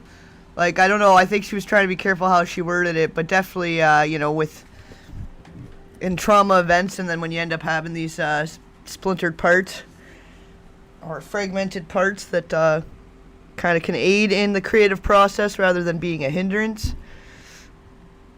The people that were serfs, see, you guys know, you guys all know. Like Oliver Twist, they didn't pull that out of a hat. That was all based on real lives, real people, real times. A songwriter mate of mine who's very successful, and I said, how do you start? And we were talking about block, and he said, I don't know what I do until I start. Do you understand that? You have to be in the... He doesn't know until he picks up the guitar and goes to do something. I just have a different process because I don't consciously, except with what Bob Dylan calls the finger point in songs, like say Take Off Your Shoes or VIP. I would never, because I allow my subconscious to do the work, I don't get in its way. So if the subconscious is trying to create a song in me, I won't sit down with a guitar and try to create it and tell it what way to go. Right. I'll wait for 2 or 3 or 4 or 5 or 6 months until the thing has already made itself inside me, and then my job is to vocalize whatever the hell it is my soul is trying to say or do, but I can't explain it. You're going to be playing some live stuff for us. Tell us about VIP that you're going to play for us now. Right. Last track on the album. Yeah. Yeah. I don't know what I mean by that, but there's a little bit. There's a funny little bit that ends the. We're not gonna be able to listen to the song. We can probably hear like a snippet of it, but I'll have to skim through that. But I guess she had the new album coming out. She had the new book. She was definitely having her comeback. She had her shit back together again. So I don't know. The whole thing is starting to seem a little more. I guess they are still investigating though. The coroner haven't completed the cause report or any of that yet. So I don't know. There's a little bit of an outtake right at the end of the record as well, which I quite liked. Funny souvenir of what it was like recording the album. Well, your record ends with a giggle, which is quite sweet. Yeah, exactly. Exactly. Well, that's really what it was like in the studio. John, who you hear there, is my best friend. He's also the father of my eldest child, and he's been my best friend since I was 18, and he is my producer, and I've worked with him for loads over the year, and he's really the one that's made this record fantastic, because I just turned up 2 or 3 times, did sets of vocals and put down whatever, clicked and blah, I think blah, you blah, may blah. be doing yourself a little disservice there. I'm genuinely not, because he's the one who, like, 24 hours a day, 7 days a week for a year, even in his sleep, he was just putting nothing but love into it. Like, all I did was really turn up and sing or write a few songs or whatever, but so anyway, but me and him, because we're like 2 children together, working together, we get on great, and all we do is fart and laugh and giggle and just be really, really stupid. We're trying to sing serious lines and we're farting, and he could fart at will, which is hilarious. And no matter how Le old I am, Pétomane. every time I hear a Yeah. fart, it makes me laugh. I know. It's a He's basic the same, human.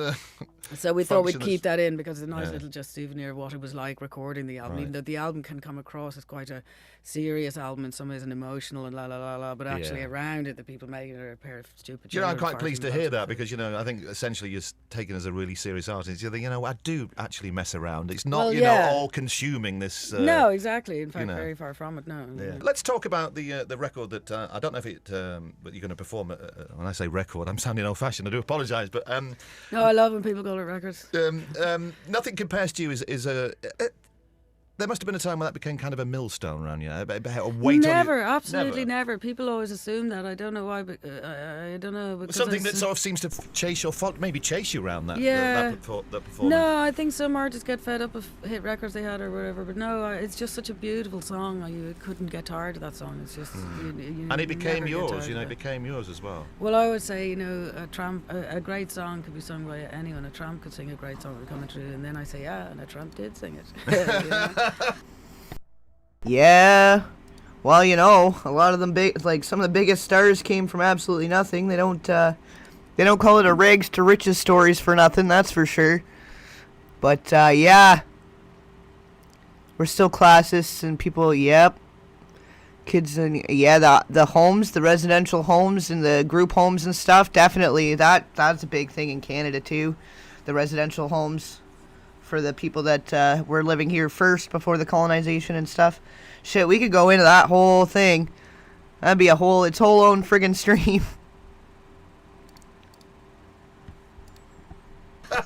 You know. Yeah, well, but it's true. A great song. It doesn't matter. You know, any old wino could sing a fantastic song. Will never die. You know. Yeah, well, it was an astonishing performance. We don't have to explain about the whole process. You've done it a lot of times, but I suppose if you compare that performance on that record to this album, there's still you and essentially that emotion there, isn't it? That's not diminished, has it? No, that's the job of a singer. Yeah. You know, the job of a singer is to deliver emotionally. That's what you do. You know what I mean? Yeah. You know. Well, I mean, not in all cases, I have to say. You know. Well, there's a difference between wanting to be a celeb or wanting to be a pop star or wanting to be an entertainer, I suppose, which is all fantastic. Not that there's anything wrong with that. That's all great. But a singer is a person whose job is to deliver emotions. You know? That's why we love songs, because they express for us all the emotions we can't express in normal life. Like, because, you know, I always say about musicians, you know, we're all kind of crazy. Like, but the thing is, we do your crazy for you, because like if we didn't, you'd all be in the nut house. You know what I mean? Well, yeah. Our job is to express all the shit that, you know, everybody else has to go to work and therefore not. I'll take the hit. I'll take the hit. This is like. Yeah. Well, that's what we're supposed to be doing. You know, there's a reason we've got so many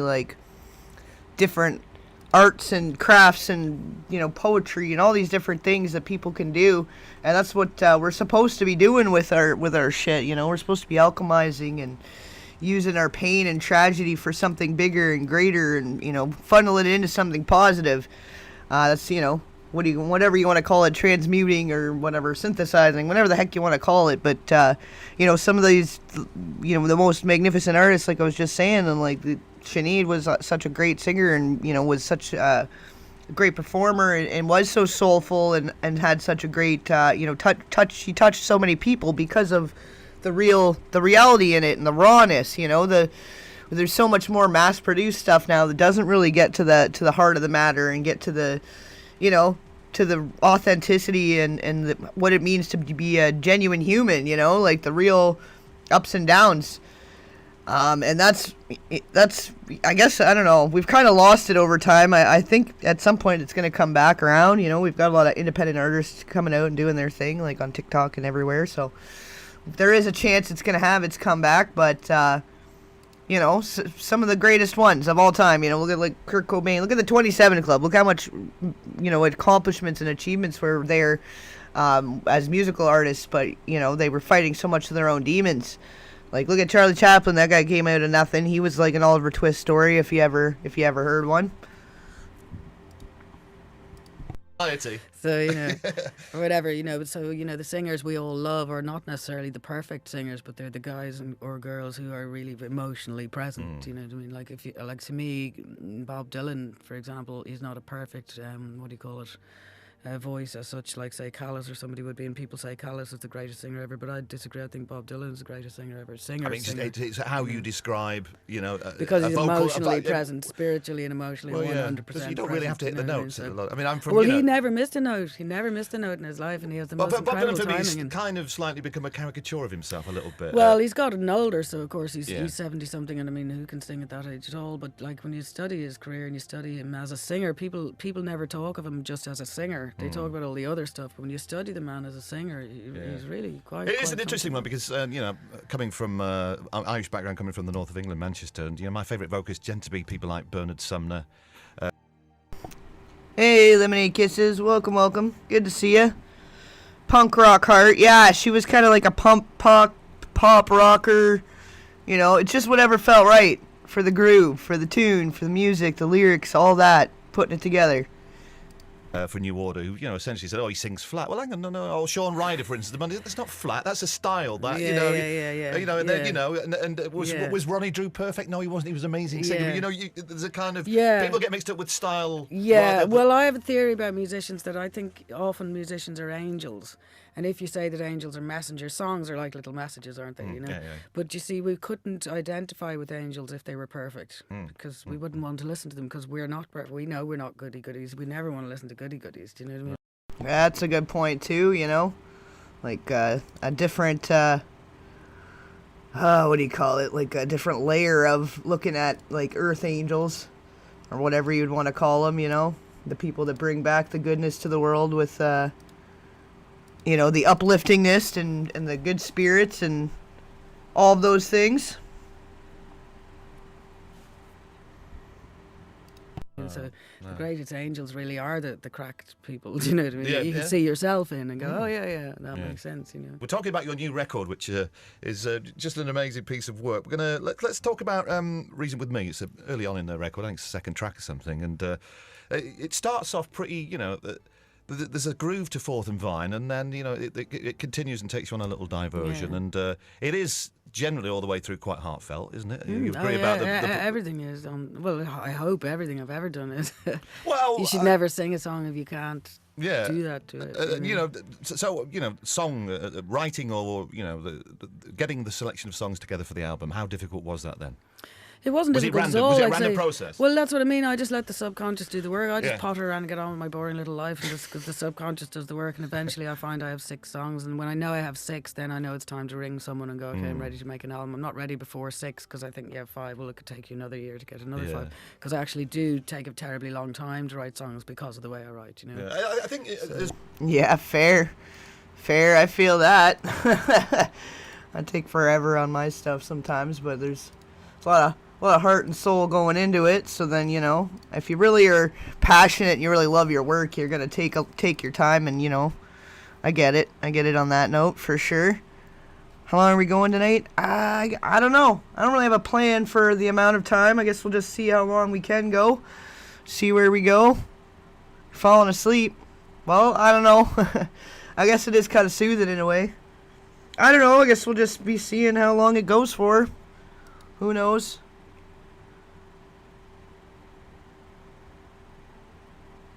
We're just along for the ride here. As well, you're slightly dismissive about what you do. It's it's just that a little bit. Is that just the yin and yang of being a musician? You think, it was only a song. It was kind of slightly dismissive. It's more that I really have no plan is the way I work. Right. It's a bit like, I don't know how to describe it. As maybe I'm a bit funny, but I really have this thing that my subconscious is the one that does all that work, and I'm not necessarily understanding a word of what the hell it's on about. So I can't answer some of the questions because. I don't know. No, I care deeply, but I just don't know the answers because it's, to me, the thing that creates songs and music in me is completely subconscious. Right. So my conscious mind can't understand it or explain it. So how did you feel when? Yeah, that's like sounds to me like she's got something going on there, but it's working in her favor, obviously. But it's like a different part of herself that she connects with to make the creative part of herself. To write the music or to think of the tunes and all that. The record was finished and people. Oh, blown away, but mostly blown away by John, to be honest, because I just think he's the most fantastic producer. I've never had someone put so much love into something, that he just 100%, he literally in his sleep dreaming melodies and this, that, and the other, and just put 100%. So I'm really, when I hear it, I'm blown away by the love that John has put into my songs and that, and how he's the most fantastic producer. I did the whole record in my flannel nightdress and slippers, do you know what I mean, in John's studio at the top of his house, kind of, It was as easy as that, was it? Casual, do you know what I mean? He's a great producer is someone who can really help you be yourself, that kind of way. So a couple of lines about Reason with Me? Oh yeah, sorry, I avoided the question. No, you didn't. Well, that was one of the songs. Now, some of the songs I've written 100% by myself, and some I've done where someone has given me a piece of music and I've written words and lyrics, and this is one of them. And I can't remember now the name of the man who wrote the music, and I'm going to be killed. So really, there's some songs on the record, they're kind of romantic songs. You like the Fourth and Vine, or Wolf is Getting Married, or whatever, and then there are some the finger pointing ones, and then there are some what I call character songs. We're with Sinead O'Connor talking about the brand new album. How about me? How about I Be Me and You Be You? Well, nobody is obligated to be here. If you guys are passing out or whichever. If you're getting too late for you, it's no big deal. I'll probably be here for a while still, but you guys can come and go as you please. That's for sure. But we're going to wrap our conversation up. I really could sit here for another hour. Otherwise known as How About I Be Me and You Fuck Off, which is what I really wanted to call it, but they wouldn't stock it in the shops. Can we just the press that's been surrounding you and the lead up to this album, has it distracted from what you do, or has it made you more determined? I'm just not letting it, because I'm just not talking about it. I've nipped it in the bud. And I've only done a couple of days of promo before coming to England. Yeah. I've had a wonderful time in England, to be honest. It's really been brilliant for the self-esteem, because I came from Amsterdam and Paris, and it was all crazy and all this shite, Yeah. People assuming the album was all written in the last 5 weeks, but all kind of shite. And I came away and I realised from it, the thing is that I understand now what the problem is. It's taken me 25 years, as I said, to understand, but I make no sense whatsoever to anyone, including myself, especially myself, unless I'm singing. So there's no point talking about anything but music. Yeah. So I realise now that's the way to nip it in the bud, and perhaps I have, contributed, let's say, to, there's been distraction over the years from me as a musician because of everything else, and it's not only my fault, it's a 50-50 thing, I think, but I now need to, nip I like that, the way you describe it as a bud, distraction. It is a distraction. Yeah, completely. and I need to nip that in the bud now. So that's how I'm just handling now, is I just don't flip and get into it, get into it. And you're happy with the record, though, aren't you? You're happy with and I've had record. a fantastic time in England. I've been here for 2 days, and I had the most wonderful time. I really found it terribly moving. I did Graham Norton there last night and all, and then audience were fantastic, brilliant response to the record. And then I went on a BBC breakfast show yesterday, and I was anxious about it because they were going to ask about all this stuff. But what happened was the two presenters heard the album the night before and fell madly in love with it, so it was all about the album. So it's all good though, isn't it? Yeah, and so I really feeling really good now. It's been terribly healing actually, because it was a tricky old couple of months and that, and it can wreck your head, some of that stuff. So it's been brilliant to come here and make music and have people respond so nicely to it, Well, I hope I'm part of the process. Well, absolutely, it's wonderful to be making music and have really people enjoying it and all this fantastic. It reminds you what the hell it is you're doing here, you know what I mean? So it's great. So, before you go, then I know we're going to move on. Just a bit, I'm talking to Noel Gallagher, who a little bit later on about. Can you just give us a couple of minutes on how important singer-songwriter Noel Gallagher is? Oh, how would you describe him? He's a fantastic songwriter, obviously. Very important, very fantastic. A lovely person, I think. Well, yeah, definitely. Probably need some more coffee then. Get yourself an espresso or something, espresso shot in there. I guess we could take a break here soon. I don't know, or whenever you guys want to go and grab coffee or whatever. I kind of skipped over the break time thing. But whenever you guys, if you need coffee or you need your snacks or whatever, you can always run in and come right back and we'll still be here. I met him, I told you, there about 20 years ago, and it was some festival somewhere in Belgium or somewhere, and he was quite pissed, and he was about to get married, and I said, "Oh, you're getting married?" And I'd never met him before. He goes, "I'm going to marry you."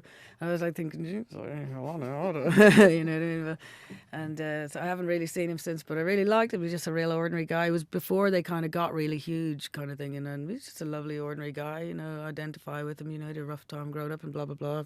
Wouldn't wish that, on anyone and blah, blah, blah. And, lovely and fantastic songs. I mean, really, come on. I mean, there does be jealousy, I notice, in the music business. Men are terrible jealous of each other.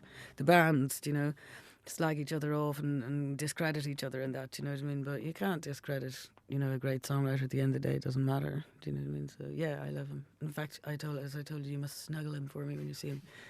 Yes. That's but tell him not to be fighting with his little brother, and his little brother mustn't be fighting with him. His mummy must be very sad having to deal with this. Mummies don't like little boys fighting. It's very, very disgraceful. Right, we're finished. Sinead O'Connor, I recommend everyone go out and buy. At least, please try and listen to some of this album. It is astonishing. How Thank about you. I Be Me and You Be You? And thank you just for being Sinead O'Connor. It's been a pleasure. Thank you. Thank you. Oh, Sinead. So freaking sad. I don't know. It's not really much more you can say, though. Why did you choose that? Just because I really like the song, because I think it's brilliant. It was originally written by Prince for the family. When did you first get to know it, and what did you like about it? Well, I heard it about a year and a half ago. I mean, I don't know what I liked about it, I just liked it. It's a brilliant song. It's incredibly moving, and I've got to say the video is also, and there is a point where we actually see a tear go down your cheek. Is that genuine? Yeah. What actually happened? Did you feel very emotional when you were making the video? Well, I don't know. I mean, I don't think nothing happened. Like, it was just, I don't know. It's just the song is very, you know, moving. I suppose is the correct word for it, and that's why I wanted to do the song, because it, you know, it's not. Oh, I don't know. I mean, because it's quite moving. What about your new album that comes out in the springtime? Can you tell us how different that is to Lion and the Cobra? I think it's a bit more, it's not as sort of angst, and it's much more calm, I suppose. It's far more composed, if you like, and relaxed than the last one was. I like it much better than the last one. Why do you think that is? Because of various changes in your personal life? Yeah, I suppose so. Or just in life in general. I mean, if you know, a lot of the things that I wrote for the first album I wrote when I was very young, when I was about 15 or 16, and now I'm an old woman of 23, and I don't feel as old woman at 23. Listen to her. Written as I did when I was 15. You know what I mean? So where have you taken your inspiration for the lyrics for this new album from? Just from life, just from my experiences. That's where I get my inspiration for everything I write. Do you feel that your life's changed a lot in the past couple of years?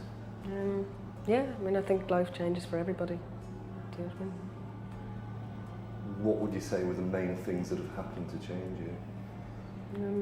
Well, that I put a record out, or, you know, I went on tour, you know, I had a baby, I got married, I became 23. I don't know. It's just life. Were you surprised that you received a Grammy nomination? I was very surprised, actually. I didn't really, it wasn't something that I had thought about, or that was even a possibility as far as I was concerned. How did you find out, and what was your reaction at first? I found out because my manager phoned me up and told me about it, and my reaction was that I was very happy about it. You also performed at the ceremony. Did you feel comfortable doing that? Yeah, very much so. I didn't feel comfortable with the other bit, the nominations bit. I was very nervous about that, but I wasn't nervous about singing. How do you feel that you're coping with success at the moment? I don't know. I mean, I wouldn't say that there was a huge amount of anything particularly to cope with. Do you know what I mean? It's just normal life. Do you know what I mean?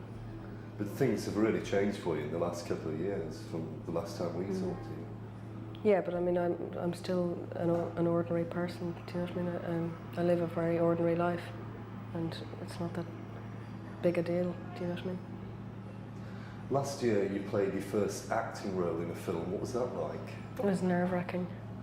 It was very embarrassing. Did it take a lot of getting used to then actually performing as an actress?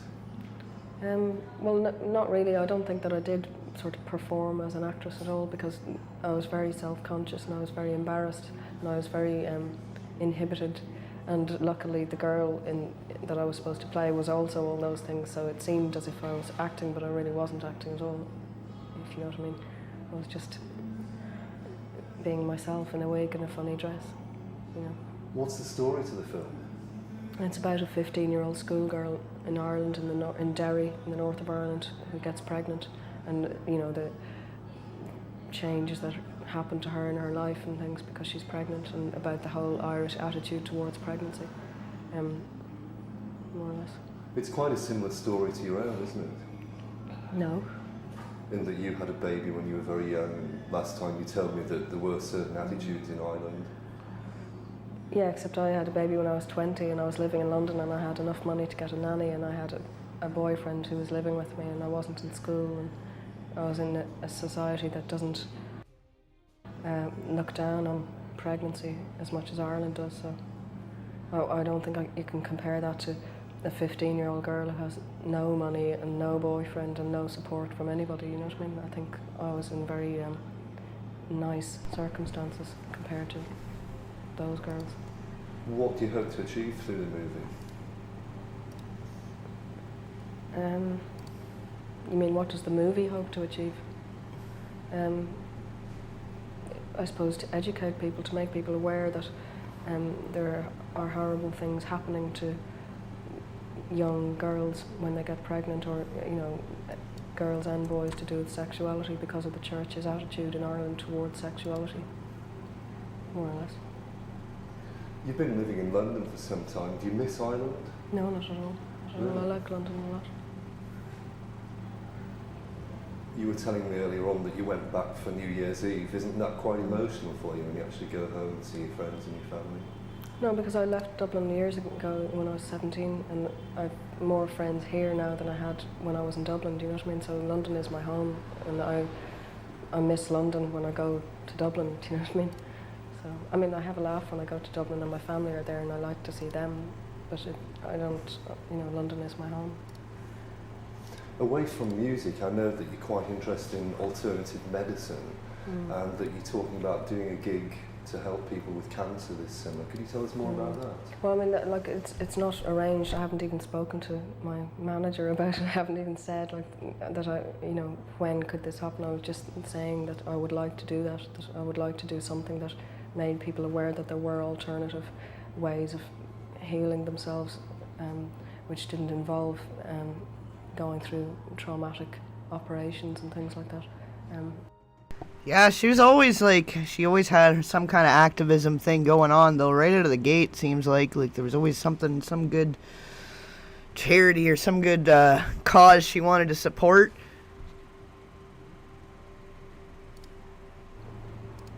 I'd like to raise money for the bursary of the Bristol Cancer Centre. Bursary is this thing whereby if you have cancer and you decide that you want to cure it holistically rather than whatever the word is, you know, chemically, if you don't have enough money to pay to go to the Bristol Centre, then the bursary is this fund of money that will pay for you to go anyway, do you know what I mean? And that's what I'd like to make the money for, so that people who want to go but can't afford to go can go. But I haven't figured out when it's going to happen or anything. I'm just saying that I would like to do it. You're also wearing an ARC t-shirt. That's obviously something else that's quite important to you. Well, I mean, I think it's something that's important to everyone. Are you doing anything to help that cause? Well, I'm wearing the t-shirt. I mean, my attitude, I suppose everyone's attitude is what helps the cause. Do you know what I mean? I don't think that, you know, I don't know whether there's anything you can do as such except change your life, you know. What about politics itself? Are you very involved in politics and political issues? Not at all, no, not at all. I mean, I don't understand why people assume that musicians have any right as such to be involved in politics, because just because you write a song doesn't mean you know anything about anything other than writing songs, you know what I mean?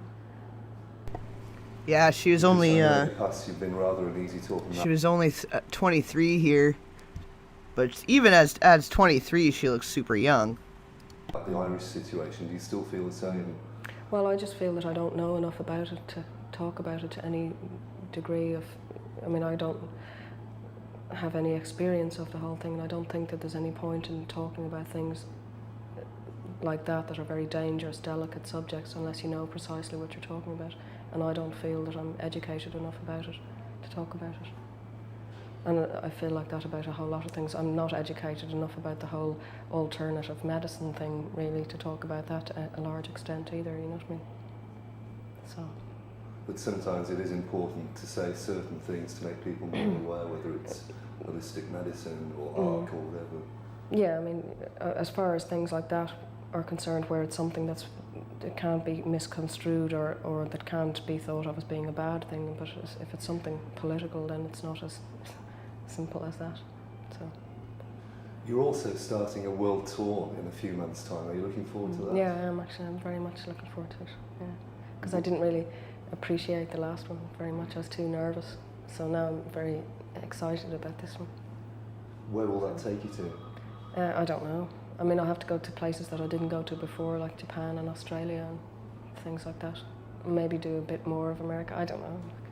See if I don't get thrown out after the first gig. You know.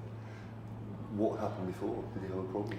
No, it was just that it was my first tour, and it was very nerve-wracking when I was suddenly thrown into this situation where I was doing press conferences, and there was all this huge thing happening, and I didn't understand what was going on, and I was very nervous. And the idea of going on stage and singing was fine, but I was very nervous about, you know, that I thought it was a great big deal if I didn't sing every note in tune, and it would make me think afterwards, you know, that I'd ruined the whole gig or whatever, and I should really have just had fun and realised that it was a brilliant experience and that I would never have that experience again. Do you know what I mean? That it was your first thing. It's not something you can experience, so this time I'm going to have a laugh.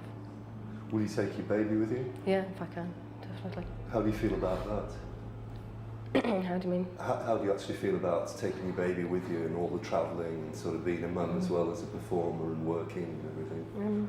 Fine. I feel fine about it. You don't feel that it puts too much pressure on you? I don't think that a child is pressure. Do you know what I mean? I think it eases pressure because it reminds you that you're an ordinary person and that you have responsibilities and that, you know, you're not a rock star, and that the whole idea of all that stuff is very false, whereas, you know, what you really are as a woman and a mother and a person and a wife and everything else, you know what I mean? To other people, though, that do regard you as a rock star, do you feel slightly uncomfortable with that tag? I don't feel uncomfortable. I just think, I mean, I don't want this to sound offensive. I don't mean it offensively at all, but I just think that one has to be very careful to remember you have to remember in yourself that you're not what people think of you. Do you know what I mean? You're not, okay, you are technically a rock star or you're famous or something, but you know, that doesn't define your personality. That's not what you are. Do you know what I mean? You're just a person. Do you know what I mean? That's all. I don't know if that makes any sense, ma'am.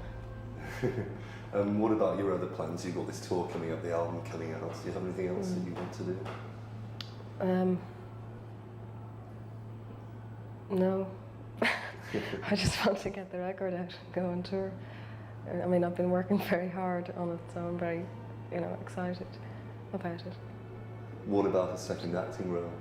Oh, I mean, I definitely want to do some more acting. I don't know when, and I have a whole lot of work to do on my ability to act, first of all. So I don't know when I'm going to have time to do that, but we'll see. Well, thanks a lot for talking to us, Sinead. Not at all, thank you. Thank you.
I'm not wearing a little black dress, you know what I mean?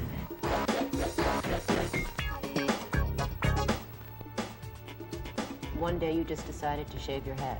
Mm-hmm. And how did you think it looked? Fine. Stars and rock stars do not communicate with people. I never meant to hurt you. I'm on the same level as the people who like me, I swear I didn't mean those things I said. and that's why they like me. Do you sing brilliantly? Yeah, I do, occasionally, yeah. Does she hold you like I do?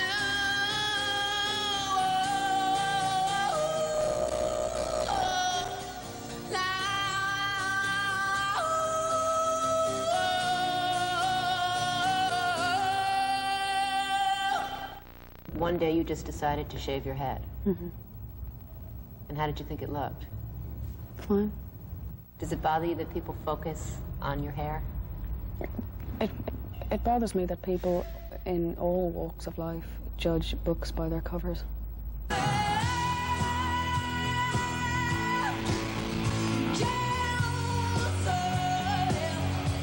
The attitude is certainly provocative, the voice haunting, powerful, the look arresting. In the world of rock, word has it that this young woman, part Irish folk singer, part hardcore rocker, is on the fast track to becoming the first superstar of the 90s. No. Who am I? She is Sinead O'Connor, the voice behind this summer's #1 hit. Nothing woman rocker compares to Sinead O'Connor. At a time when high-tech dance tours are what's in vogue, O'Connor's offering a dramatic alternative. A show that's as simple and raw as she is. And fans are buying into it big time. Oh, Mark. At 23, O'Connor's young, but no innocent, especially when it comes to controlling her image. These days, she's intent on overcoming the one that brought her to notoriety in the first place, as the bald and booted tough girl. This becomes a business. Is this a shot of my boots? Yeah, let's try it again. No, I'm not doing it. Oh, you got it. Sorry. Okay. Sometimes I do. But Sinead O'Connor is in the midst of a whirlwind of adulation, fame, and success. A lot for anyone to deal with, but especially confusing for a young woman who until just recently was more an underground cult figure than a mainstream rock star. Sinead's over here. Okay, Sinead, you're there. I'm here. Sinead O'Connor is grappling with the pressures of superstardom, and she's not sure whether she likes them. Stardom has nothing to do with why I'm making records, or indeed why people like my records. They don't like my records because they think I'm a star. They like them because they're communicating. There's somebody communicating on a one-to-one personal level, which, you know, is rare. Here we go. Sinead O'Connor grew up one of 4 kids in a troubled Irish home. Her parents divorced when she was 8. 13 on, she was ditching classes, hanging out in video halls, and getting busted for shoplifting. By 16, she was a high school dropout. At 19, an unmarried mother. Her songs reflect the impact of some of life's darker and most personal moments. Divorce, pregnancy, the death of her own mother 5 years ago. It's no surprise she's familiar with raw pain, but the wonder is her willingness to share it. This song is especially for older women. A lot of the things I write about are things that, in particular, women experience. This is the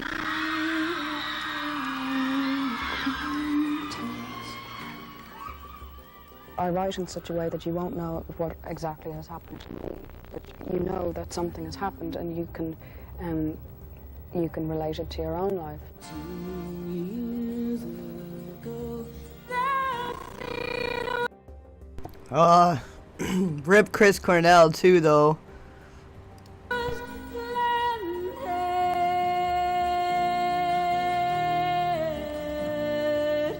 Since then, have taken me for granted.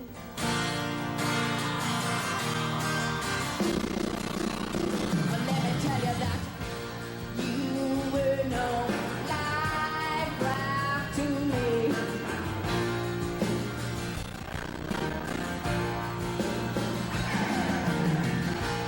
I drowned in pain and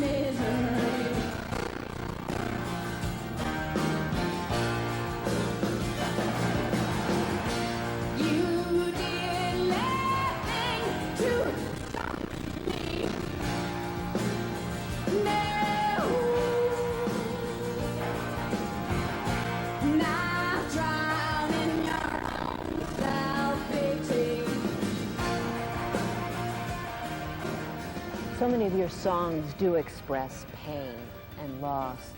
Is it painful for you to write them, to sing them? No, it would be painful for me not to write them. It's not pain, it's experience. Pain, anguish, soul, guts, real things that happen. Honesty. Love. Relationships that go bad. Lost love.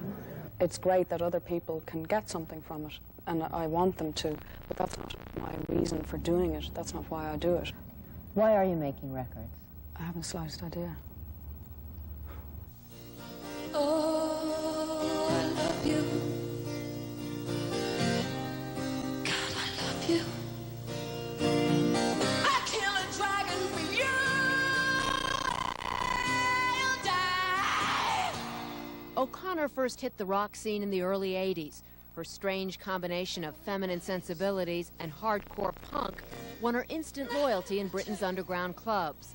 She's mellowed since then, at least musically, and today seems genuinely surprised at how well she's been received by the more mainstream pop crowd. I'm not really Miss Commercial, am I? I'm not really Miss Accessible. You know what I mean? You're not commercial at all. I can't, you know. You know what I mean? I'm not, you know, I'm not wearing a little black dress. You know what I mean? So many people, young kids that I talk to about your... Yeah, I can't do too much about the audio on this clip. It's a little bit, it's like a VHS rip or something, but it is a good interview, so we're going to try and make our way through it here. And then we'll find, hopefully the next one's got the better audio. Music identify with you because you dropped out of school.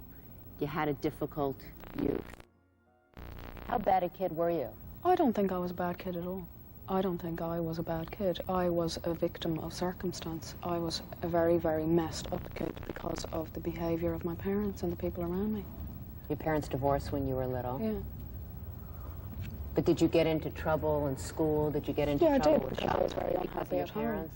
Yeah, because any psychologist will tell you that if a child has an unhappy home life, they're going to start stealing, they're going to start bunking off school, they're going to have antisocial behavior. That's true. She's so put together too. Like, it's like she knew a lot. She knew exactly, you know, the troubles, you know, and how they had an effect on her. So it's like she was so grounded right off the bat. But obviously, you know, there's only so much somebody can take. I also kind of like that they did this interview in this wide open space on a little blanket. It's very, that's very grounding all on its own.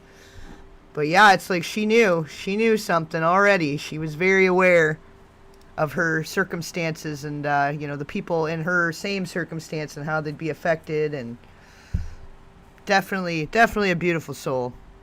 And good to see you, by the way, Bowser. Been a minute. Let's talk a moment about Jake. At the age of 19, like a lot of other girls, you found yourself pregnant and unmarried. Well, that doesn't, unmarried, what's that, you know what I mean? It's like what to do with it? Well, because it's a lot of kids find themselves in similar situations. Well, and they think the world is coming to an end. Well, yes, I can see why you'd think the world is coming to an end if you're pregnant, but whether you're married or not has nothing to do with it. O'Connor just recently married the father of her 3.5-year... Yeah, they were pretty, like, they wanted her to be more extra. Like, it's like they wanted to put these labels on her or make it like she was more maladapted than she was because of her upbringing. Like, they're like, oh, well, and then you had this, and how'd that affect you? And, well, that didn't affect her. It was her upbringing that affected her, but the music is her outlet, and that's, you know, that's what it is. And really, especially at the times, like having a child and starting a family at 20, 21 years old, whatever, like in the 80s and 90s, that was totally normal. Like my parents were 20, 21. You know, I think a lot of people's parents are even younger. Like my great-grandparents, I guess great-grandparents, that's a couple generations behind. But, you know, in their times, in the 40s and the 50s and all that, like it was normal for people to be getting married at, you know, 16, 17, 18, whatever, right? So... not that should be anywhere near the norm now, but I mean, for them putting her on blast when she had a kid in her 20s, she's 20, like she was 23 here, but she was 21, 22, I think, when she had her first kid, her first child, And yeah, she was with the father, and she was good financially, like she was saying in the other interview, that she had was able to afford nannies and all the help that she needed, and you know the kid was well cared for and provided for. So like why did they need to put it on her? Like if anything, they should have been celebrating her strength and that triumph over adversity, and like she definitely deserved a lot more credit than they were giving her then, that's for sure. Year-old son Jake, but life on the road seems to have taken its toll. She and her husband John have already split up. Okay, well maybe not all was well, but hey, not everybody stayed together neither, but it just is what it is. But it's like they wanted it to be more shocking. They wanted there to be that shock value. They were like digging for it, As she continues down the path to greater fame and fortune, she's aware that life at the top involves greater scrutiny and more conflict. And right now, O'Connor's feeling a bit ambivalent about it. Are you surprised when you look back at the path that you've taken, where you came from, that you are where you are right now? Well, where am I? You're on the verge of international stardom. You are in the midst of international stardom. But what's that? Do you feel... She really knows how to like put them on their toes, eh? Like really, like, well, what is that even? Like, what are you getting at here, lady? Free? Not at the moment, no, I don't actually, to tell you the truth. But that's not to do with my son or my family, it's to do with all of this. It's to do with fame. Can you live like that? No, I can't, no. Do you feel free on stage? Yeah. That's what I am, the music and everything else. Oh, it's going into like... Takers, people who... Find our next thing here. Uno momento.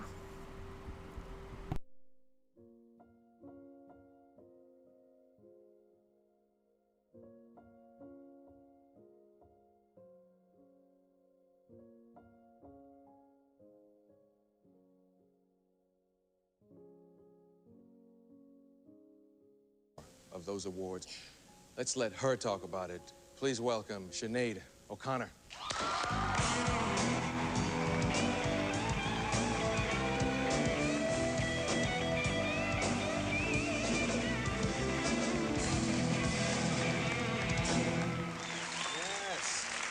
Yeah. I'm sure everybody has... Yeah, it was like they wanted to put it on her, put that label on her, and like, yeah, when they were, I don't know if you caught it, if you were in here just yet, Bowser, but they were talking about, in the other, video, how, like, comparing her to the movie she was in, where she played a 15-year-old, 15 and pregnant kind of thing, and they're like, well, how similar is that to your life? Like, you must have been able to relate to that, no. She's like, not at all, like, I was in my 20s, like, what are you talking about, bud?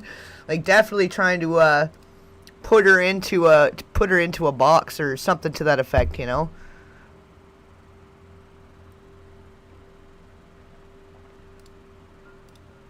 Heard about this thing, and sometimes we get distorted views and misquotes. Why don't you explain why you don't want to go tomorrow?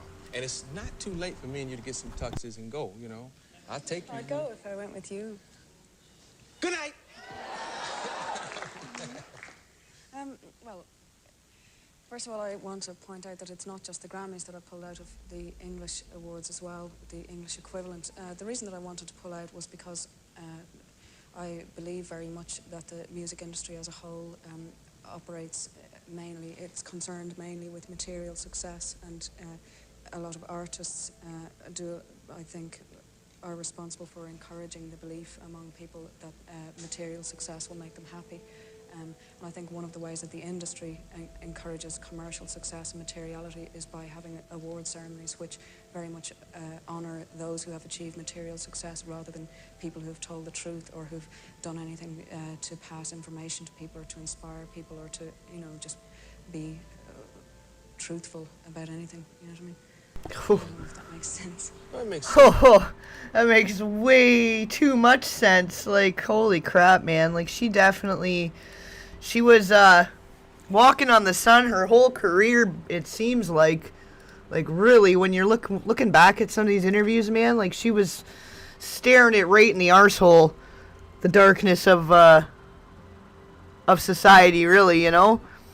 Wow, like, that was pretty profound. And for how young she is, she really knew. She knew some shit. It's because I guess in the past, there have been people like Jimi Hendrix and Bob Dylan who probably had never received Grammys. Well, that's true. I mean, Bob Dylan, I think, received a Grammy for a good vocal performance, which doesn't make any sense to me, or it doesn't make any sense to me. But, well, exactly, like can Bob Dylan sing, you know?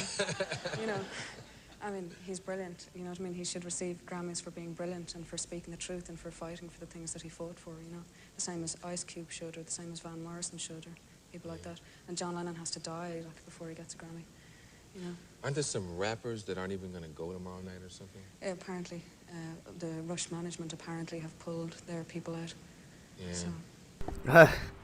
Yeah, like, exactly, calling it all out and wanting to stand and represent what matters and not be there for the you know, all the circle jerking, basically, really, like, when you think about it, and like how she said, like, that's how they keep people thinking it's this glorious, glamorous, glitzy thing, and, you know, red carpets and award ceremonies, and it's so exciting, and wow, to be there one day. And it's like, it's not all like that. Like, there's a lot of sacrifice and a lot of other things going into becoming famous that people don't really realize, you know. They don't realize the blood, sweat, and tears, and, you know, that sacrifice, like I said, right? The question in a lot of minds is probably, because, you know, you and I did the MTV Awards together, and you went to the AMAs. Why those and not this one? Well, first of all, I went to the AMAs purely to confirm everything that I'd been thinking. Anyway, I'd been thinking about this for a long time before that, and I wanted to go there and see. I wanted to know whether, in the light of there being a world war happening, which is happening because we as a race are concerned with material success rather than each other. We don't love each other, we don't care about each other, we kill each other, we allow each other to starve to death, you know, we censor each other, you know, we rape each other, we beat each other up, we abuse our children in every way possible, you know what I mean? So in the light of there being a world war, which I think is happening because of all of those things, I wanted to see if any artists would say anything when they had the platform about the war and about how tragic it was, and nobody said a word other than, you know, peace in the Middle East, but I don't know what that means when you're dressed in a suit that's made out of the American flag, you know what I mean? So I wanted to basically... Kind of like this. Well...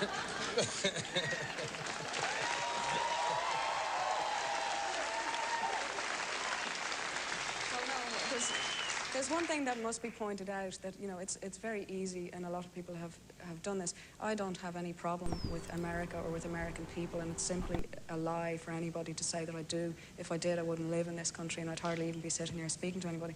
But the fact is that I don't agree with segregation of any kind, whether it's in music or whether it's to do with nationalism or patriotism of any kind. I believe in having a sense of pride in your country and where you're from, but I believe in the human race. I don't believe in sections of it, or, you know, sections of music. I believe in art. You know what I mean? I don't believe in segregation of any kind. So, yeah. I went to the American Music Awards because I wanted to see whether anybody would have the guts to say anything.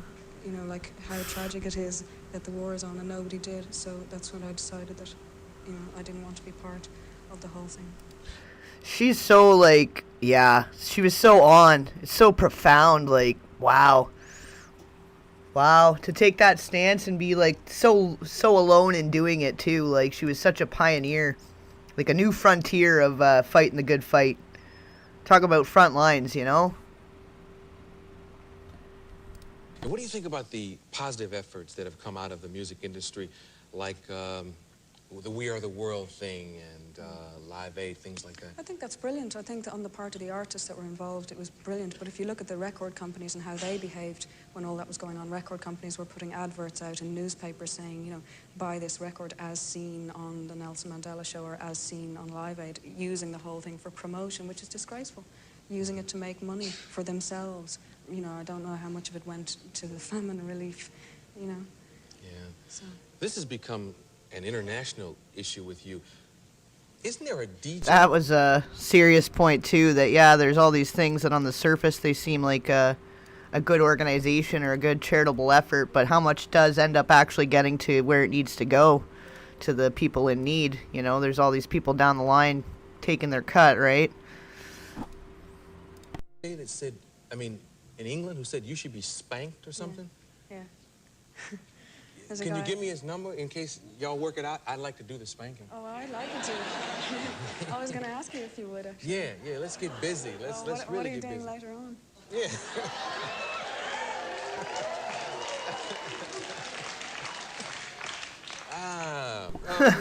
He definitely didn't expect her to go along with that and like call him out on it. She basically was like called his bluff there. That was a little funny. She's cheeky too, eh? Like she had the cheek as much as she had the like such profound wisdom and seriousness, like cheeky as fuck. If you would, yeah, let's go back here. Hold on. And Live Aid, things like that. I think that's brilliant. I think that on the part of the artists that were involved, it was brilliant. But if you look at the record companies and how they behaved when all that was going on, record companies were putting adverts out in newspapers saying, you know, buy this record as seen on the Nelson Mandela Show or as seen on Live Aid, using the whole thing for promotion, which is disgraceful. Using it to make money for themselves. You know, I don't know how much of it went to the famine relief, you know.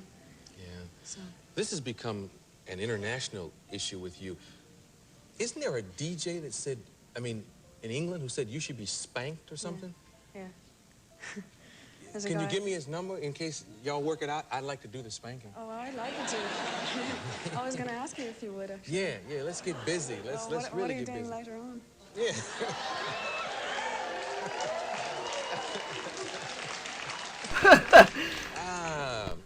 Who is this guy? Is he... Don't avoid the issue. I'm not going to avoid the issue. I just want to give you your time now, and I'll get my time later. Okay.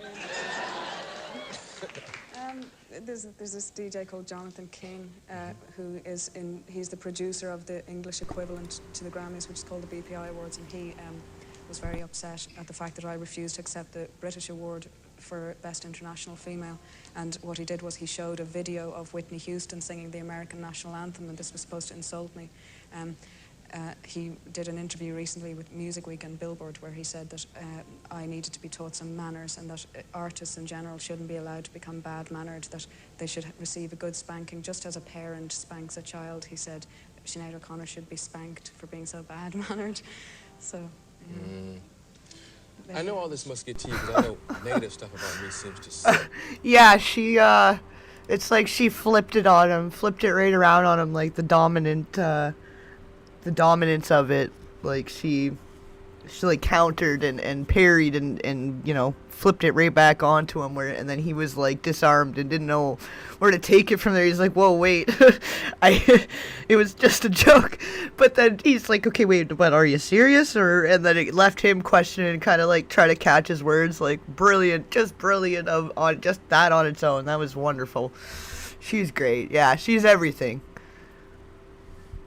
Surface and get to me quicker than positive response. It seems like people who like you never write or anything like that, you know. But I hope you know there are a lot of people that support you. There was a wonderful article in the New York Times. There was something in Time magazine. And there are a lot of people who not only support you, but support your right. I think that there are a lot of people who support, at the end of the day, like what... Perhaps it's because you're from Bumbly Frumpalump. That's a good name. That's fun to say. I don't know why you thought it said Sinbad either, but we're happy to have you either way. Welcome. What have I said? What I've said is that I believe that the human race is concerned mostly with money, and you know that we are concerned more about money than we are about each other. Like at the end of the day, that's what I've said, and I think that probably every person in this room and on the planet agrees with that money basically is the cause of every sort of problem that we see happening in the universe. And I think what people disagree with and have the problem with is when the media give the impression that I'm some sort of anti-American. And I don't know where they get it from or where, you know, they draw the whole thing from. But, you know, it's the very people that I'm talking about, the very people that are responsible for being so greedy and for encouraging the whole thing. They're the ones that have the problem, you know what I mean? I don't think that it's actual real people, you know. That's fair. It's, you know, people that stand to lose by more people hearing what she has to say about it. It sounds like to me, anyway. The people you've come in contact with, other than this DJ there, how about DJs here? How about musicians? How's the industry responded to you? I wouldn't say that it's responded enormously favourably to me because I'm criticising it. You know what I mean? I think if there's one thing I failed to point out is that there are a lot of people involved in the industry who are not greedy and who are not in it simply to make money and use people. But I'd say that 80% are, you know. And Yeah, definitely, sis. Can run into a lot of trouble being somewhat normal and going into Hollywood. Yeah, that's true. It's true. It really puts people in a position to question their own moral values and their you know, belief systems and what they're willing to do for fame, you know. Some people would step over their own friggin' mother for fame, right? So I think that's what she's trying to point out, is that level of evil that it's been created with you know, this bubble of it being such a whole, you know, everything's so great, it's so glamorous, like everybody should dream of you know, a career in Hollywood or whatever. Like everyone wants to be a star, but it's not how they make it. It's not the way that it's presented, you know. She is everything. Yeah, everybody thinks so. That's you're not the first to say so. She is. She was a bit of everything. She was so funny, and she had like that cheek. She could contend with these guys on these interviews when they were being extra or whatever, you know, when they're trying to hit on her, and she could flip it on them. So that was funny. We went back for that one. But yeah, no, she's it's quite the loss for sure. the 80% that are, of course, have been very vociferous in their disagreement with me, and how they're very patronising, of course, and how, you know, who am I to talk since I've only had one hit record, and even that was written by Prince, and I only have it. The only reason I'm in the music business is because I have a shaved head, that kind of thing. You know, that's basically the response from people. There hasn't been an awful lot of support from people within the industry, no. Did you see this show the night Sting was on? No, I didn't. He said, I'm going to get you a tape of that. When you're feeling down, you have to watch that. I heard about Sting, and I got a letter from Raquel Welch as well, which is great. I'll send that to my dad, because he really fancies her, so. Very good. Yeah. Nothing happens, you know. I'll have a laugh, you know. Will you tell them to mail it to you? No, I've said that if I win, I won't accept it, and I wouldn't want it. I wouldn't want it near me. I wouldn't. It's, as far as I'm concerned, it represents everything that I despise about the music industry. What people don't really understand is that when you stand on a stage, for example, singing, there's one of you, and there's 5,000 or however many people in the audience, and whatever it is that you're giving out to people, they're giving back to you. You're getting it back 5,000 times, and that's worth an awful lot more to me than a piece of metal is. You know what I mean? So I don't want anything to do with that aspect of things. You know, it's not really why I'm doing what I'm doing. You know. Yeah. I was talking to you once, and you said something, and I started to ask you then more about it because it kind of stayed with me. We were talking about somebody's response to you was, if you're so unhappy, why don't you quit and go home? MC Hammer's response. But and your response to me when we were discussing it is you said, maybe I will. Does it get you down sometimes and you want to quit and just go home? It does. It's very difficult. It does get me down. I mean, you know, there are things that I really like, but this kind of thing, it's not easy to be the butt of an awful lot of venom and hatred that gets directed at you merely because you've said that you're sorry over the fact that there's a war happening, you know, and that you'd like to do something about it, you know what I mean? There are millions and millions of people who feel exactly the same as I do. If you forget that I'm in any way a public figure, you know, there are billions of people that feel exactly the same as I do, and they don't have the opportunity to say how they feel, and people like us do, and we should do, as far as I'm concerned. But it's very, very difficult just as a 24-year-old girl, like, to be the butt, as I said, of such an enormous amount of hatred and venom and personal abuse, you know what I mean? Mm. It really gets to be a bit of a strain, so sometimes you feel like, you know, that cave is looking good, you know, that farm in Africa, you know? Is that where you'd like to go live sometime? I would, I think so. Weren't you voted by Rolling Stone readers best and worst something in the same category? I mean, it was best female singer and worst female singer. So it's obviously getting through. So it's obviously going according to plan, you know. Is that according to plan? Yeah.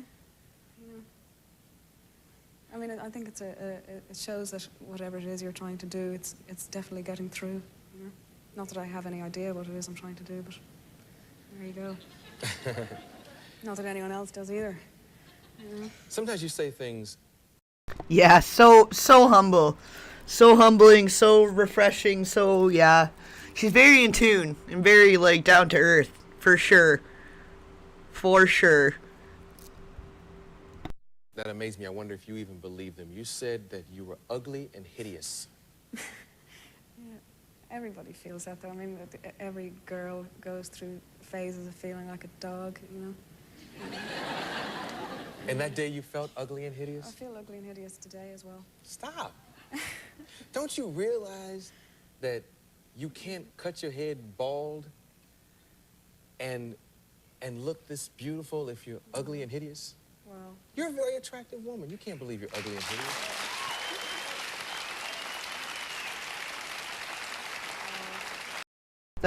That's the trauma and stuff, though. Like, obviously, she's still got, she had a lot of stuff underneath the surface but she's trying to be real, right? Like, I don't, she's like, yeah, I look great up on here, and yeah, I'm on TV, and I'm doing this interview, but it doesn't mean I feel glamorous and beautiful and whatever, which, I mean, it can't get any more real than that, that's for sure. I don't know. I feel better now since you think I'm attractive. Yeah, because some people are beautiful because of their hair. Have you seen these girls in the clubs and it's like this, and you say, she's attractive. You say, oh, where the hell is she? Get all that hair out the way. Everybody can't do this. No, it's just, I think it's because I'm Irish. A lot of Irish people, me included, we have problems with our bodies. We have problems with feeling good about ourselves. But it takes someone as gorgeous as yourself. Say it before we believe it. Yeah, right. Still disarming him all to heck. Like, she just keeps flipping it on him. Like, if he's in the hot seat, then she's got all the power. She's dominating the heck out of this conversation. Kind of want to go back on that 1 second. She's just funny. She's as I was saying earlier, as serious and as profound and deep as she is, she can definitely she's got the charisma too. All that hair out the way. Everybody can't do this. No, it's just, I think it's because I'm Irish. A lot of Irish people, me included, we have problems with our bodies. We have problems with feeling good about ourselves. But it takes someone as gorgeous as yourself. Say it before we believe it. Yeah, right. You also said something else that was interesting. You said all men are full of shit.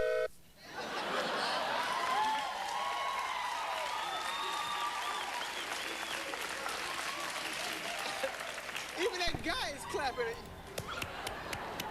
She right? Why did you say that? Well, first of all, I love men. I mean, who doesn't? But I think that what I meant by that was that I think that men have a very hard time expressing themselves. I think they find it very, very difficult. I mean, they're very anal. I think they are. So they're anal retentive, rather, which means they're full. I think that men, and I think a lot of the time it's the fault of women, because we tell our little boys not to cry because big boys don't cry, so they grow up being completely unable to express themselves, and they hate themselves for it, and because they can't express how bad they feel because they can't express themselves, they beat up women, or they drink, or they're obnoxious or whatever, but as far as being full concerned, I think it's just because they just tell me lies all the time, don't they? That's some pretty profound shit right there too, though, about after how young men are taught to keep it all in, and then they end up taking it out in unhealthy ways. And she was like on, man. Like, definitely, more especially in this interview, I guess, because she's in the United States, she can get away with saying more than than in Ireland, but she was just like on fire, man. Wow, she had like calling everything out. Just so they can sleep with you, and you'd sleep with them anyway. Like, say if you said to me, have it off with me, I'd say yes. You wouldn't have to tell me you love me. They tell you they love you. Hypothetically, of course. I invited you out once. I asked you if you wanted to go to a Laker game. Yeah, but you didn't give me a date, Well, they're on the road now. Well, we can travel, can't we? I'm here every day. You know? I can't go, but as soon as they come back, we're gonna hang. Here, Arsenio. I live up the road. Yeah, but what I'm thinking now is, I could have gone to a Laker game with my partner John. I didn't even have to tell you that. I could have just knocked on your door. Look, I want them boots. And, you know, I didn't have to lie to you. Yeah, no, not those, baby. No, but I actually agree with you, because guys are dogs. It's just, look, you know. Guys are dogs. You don't need to tell us you love us, okay? You know, we want to have it off with you. It's fine. You don't have to lie to us. You know. I agree. Guys are dogs. I just wanted to see how you articulate it, you know, and oh my goodness. As well, like, I don't mean it as if I'm some man hater, because I love men. I think that men have their together sometimes an awful lot more than women do. You know what I mean? In different areas. You know? Now I'm going to be in trouble with the feminists. If for some reason somebody finds out that we have been hanging out, am I going to have your purple badness coming to my door, man? If you wear this jacket, though. We'll work it out. We'll work out the wardrobe thing. You know? Oh, yeah, I can't But, talk. Is your purple badness going to be mad at me? I wouldn't know. I doubt it. I'm speaking of Prince, because you know these articles have been out, and I don't know what's true. Well, I don't think that I'm a person that is thought of in anyone's mind as being dishonest or being a liar. See, I never know whether the quote in the paper is true. According to a newspaper I read, the man got pretty vicious with you. He did, but I don't really think that this is the time or the place to go into it. Okay, well, let's move on. I don't mean that disrespectfully, but, you know, No, let's I know. not give it any more I always tell publicity. you, whatever you have to do, you do it, and I'll go with it. You know, I know business is first. I mean, you gotta be careful. You in the music business? Business. You're gonna do a song. I'm going to attempt to do a song now. And what's the name of the song? It's called Irish Ways and Irish Laws. Okay. I think that explains it. We'll take a commercial, and we'll come right back, and she'll do a song for you all, a very unique song. Oh, well, we can't do the song, so we'll have to move along on that, but yeah, she's like fire and wit and wisdom, all kinds of good things. Spicy, like, my goodness. Definitely a huge loss, man, like, wow. I knew she was great, but definitely getting a clearer look here going through some of these interviews. Okay, let's grab one with her, a more recent one. I grew up spiritual journey. I guess still not super recent, but more recent than the 90s, that's for sure. Well, I grew up in Ireland, which is obviously a very Catholic country, which was in fact a theocracy actually at the time that I was growing up. And it did have very, very strict rules and regulations, and there was something joyless about it. But I was lucky insofar as I only actually sucked up the good things about it. I wasn't affected negatively by the negative. The way I was affected by that was to actually feel sorry for the priests and things like that, that they were getting no joy from their religion. How old were you when you started to sense that?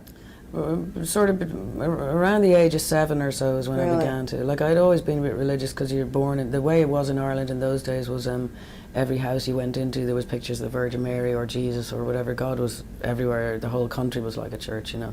So it's in your DNA as an Irish person if you were born at the time that I was, or previous, you know, say 1990. It was a very different country now, if you like. So, so it was always kind of there. But I began to maybe observe things. You know, when I was probably 7ish, when you start making your Holy Communion, you know. And my father used to bring us to Mass, and in those days the Mass was in Latin as well as English, you know.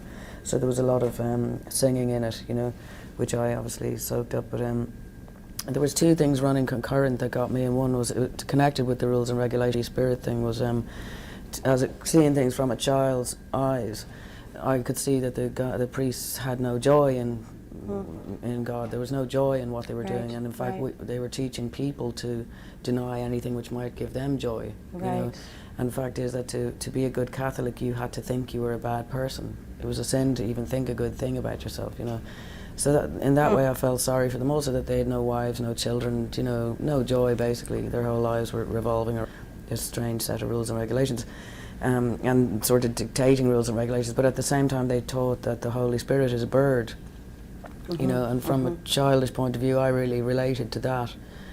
So that it was kind of strange. I had the sense that, you know, they would open the tabernacle and take out the host in the chalice, and they would say, this also is the Holy Spirit, and then they would give it out to everybody, and then they would put it back in the cupboard, as I saw it, you know. So it was as if they had this bird, but it was imprisoned by all these relations, you know. And you're a child, you're watching this as a child.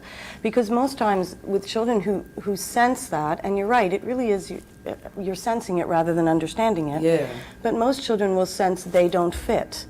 You're watching it sensing this isn't right. And that's a very different kind of approach. Something is wrong. I suppose you're watching it from the point of view that you like the principles of the thing. Like I'm a Catholic person in my DNA, all my family, all my ancestors, you know, and I wouldn't have any spirit not for Catholicism. That's like a nice way of putting it. Strange set of rules, yeah. That's like putting it softly. Oh yeah, well I try doing my best here, that's for sure. So it's that you like the thing, but you feel sorry perhaps that it's not serving itself or other people well, and you see the negative effect. Like I'm very lucky in that I didn't have the ability to take on the negative effects of Catholicism, but I witnessed the massive unhappiness that people had who did take on the negative aspects, like, you know, having no joy in life, or even no joy in their spirituality, like, you know. From a child point of view, you're identifying more with the bird than you are with the older, you know, grown-ups. Are you angry that the bird's in the cupboard? Are you saddened that the bird's in the cupboard? Well, you get the feeling you can't breathe. Do you know that kind of feeling that, you know, because that bird actually symbolises a part of all of us. If you say that we belong to or are part of that, do you know what I mean? So I suppose and it's all symbolism, especially if you're seeing things from a child's point of view. So it's that feeling of being unable to breathe, which is unable to live, you know, to appreciate life. Do you know what I mean? And were you able to talk about that to anybody? Could you express that to anyone as a child? I had a rip with what I would call the Holy Spirit, and I dealt with it with that. But in Ireland those days, you know, you wouldn't express a different opinion. You had to toe the party line, like, and for all sorts of reasons, you know, not just because of the way the church was, but the way children were viewed, do you know. And again, being a girl, it was a whole other kettle of fish on top of that, like, so you'd be afraid. Like, I used to know kids who saw ghosts and this, that and the other, and of course they did see them, but, you know, they'd tell their parents, and the parents give them a slap across the head and say, you didn't see them, do you know what I mean? Really? So you learn actually, and that's the thing, the church really told you exactly what to think and exactly what to believe, and to this day, what to express. Yeah, and to this day it still actually does the same thing, you know. I remember I went to try to get into theology college, which I did get into for a while, but I had to go to see the boss guy, the priest, you know. And he said to me, he was asking me questions to see where my head was at about it all, and at one point I was stupid enough to mention that I think that if they say that that we're made in God's image, then perhaps God isn't perfect, so that we shouldn't be disappointed and blame God because we expect God to be perfect. The blood drained from the guy's body, literally. And it's like, no, God is perfect, and this is what you must think, and we are imperfect, and we aim to be perfect, and so you couldn't challenge, or even for their own benefit. It's not a discussion. It's one-way communication. And so how do you bring that to your kids? Oh gosh, well I just let them find their own kind of route. But regarding a woman that the woman that would have been the most influence on me was my grandmother's mother, whose name was Kitty O'Grady. And she was also my godmother, and she was one of the ones when you stepped into her little house, like she had 8 kids and they had 2 rooms, do you know what I mean, that kind of thing. We stepped into her little house, it was full of, you know, Padre Pio and the Virgin Mary and all that kind of stuff, and the Sacred Heart lamp and all that stuff, you know. And but she was my godmother also. In those days your godmother was the person who taught you, spiritually speaking, took upon themselves your spiritual kind of progress, you know. This is communication, that the godmother is the in one those who days it was just started? unwritten law, that it wasn't just that she's the person who'd get you if your parents croaked, do you know what I mean? There was a whole lot more to it than there was an ongoing thing. Yeah. And I was mad about her, and she was a lovely woman, and she really understood my nature, you know. But I used to say to her from the time I was little, well, how can you be my godmother if you're going to be dead before my parents, you know? And she'd say to me, well, you know, I'll be up with God and I'll be whispering in his ear to make sure, you know, you're all right and you don't get messed about, you know. So there was that kind of thing. Because the day I was born on, there was a link with my grandmother. I was born on the 8th of December, which is a Catholic feast day, the Feast of the Immaculate Conception. So it's what we would call a Big Mary Day, you know. Right. And if you're a girl born on that day, all the women that you know associate you with the Virgin Mary. They give you pictures of Virgin Mary, and so all your life, even, you know, you get given all these things. So you start to build up this relationship with the idea of the Mother of God, or God the Mother, you might want to call it. Yes. So that pretty much came from my grandmother also, you know. Yes, yes. And do you still feel her presence with you? Yeah, I think about her a lot, actually. Yeah, I you know, I'm not sure whether you feel someone's presence or not, but you do, insofar as they're in your DNA. And yeah, Yes. that's a person that would have probably had the most fundamental effect on me as a woman. What kind of woman did I want to be, you know? So. And I'm assuming you tell your children about her? Yeah, you know, the way my kids are that age, so that they're not anything about me. Do you know what I mean? So I'll save it till they have kids, you know. So yeah, my older one knows all about her, and I have a picture of her up at home and everything, you know. So right. So it's interesting because you're talking about your grandmother, your mother's mother, and you're talking about your children, and it reminds me of the picture of the matriarchs in the Bible, where they have so much to say, it's just nobody's asking them. Well, yeah. Well, it's funny, I was telling you about my little son, Yeshua, how he's a very silent person, but that's what my granny was like. Like, you could spend a whole day in a room with her without uttering a word, would be communicating the whole time, you know. So it's not even so much sometimes that matriarchs have a lot to say, there's power in what they're not saying. Yes. Their silence and their kind of rootedness. Very true. The understanding, listening and understanding the silences as well. I'd like to talk about your latest CD, Theology. And as soon as you open, I mean, I love the cover. The portrait of you is also on the inside of the jacket. I love that portrait because the eyes say on the cover, this is where I've been, and your smile says, but this is where I'm going. Yeah. Yeah, she definitely knew some shit, man. For sure. She was onto it. And she was, like, always fighting. It was always a fight, seems like, for her. To stay afloat and to keep things going so she could keep fighting the good fight, you know? And then you have a sentence that spells itself out in the jacket. And it says, if God lived on earth, people would break his windows. God, for want of a better word, because it's a strange word, you know, is the most maligned and libeled, you know, person or energy or entity, whatever you want to call it, you know, throughout history. And everything gets blamed on God because we expect some perfection. Or you've got everybody blowing up the world claiming that they somehow represent God. Or you've got people telling people that, you know, you mustn't think good about yourself because God will not love you if you do, or whatever. So all this everybody's bullshit. Talking on behalf of God instead of to Yeah, God. and I mean, that would be okay, except for everybody's libeling God. I mean, if God were here, he, she, or it would be suing everyone for libel, you know. And that's really what that sentence means and what it talks about. It also explained, like I say, my reason for making the record. And where I got that phrase, if you asked me what were seminal moments in my life that would have governed my spirituality, again, around the age of 7, 8, 9, Fiddler on the Roof. Really? Right? That just completely blew my world apart. That did, like, again. That is a great movie. Friggin' love musicals. Having grown up as a Catholic, which is great and everything, and we're taught mainly the New Testament we're taught, but they sometimes drift over into the Old Testament, which I liked a bit better because it was just more colourful and it's more about God, where the New Testament is all about other people and it's all very interesting, but we have it shoved down our throat as Catholics, so story. So the Old Testament was much more interesting and intriguing to me. So I don't know what happened, but whenever I saw Fiddler on the Roof, it just completely, like I say, blew me apart. And I was madly in love with the guy that played the part and and even the character. father? Do you know The what I mean? The father? Tevye guy, you The know. Tevye guy.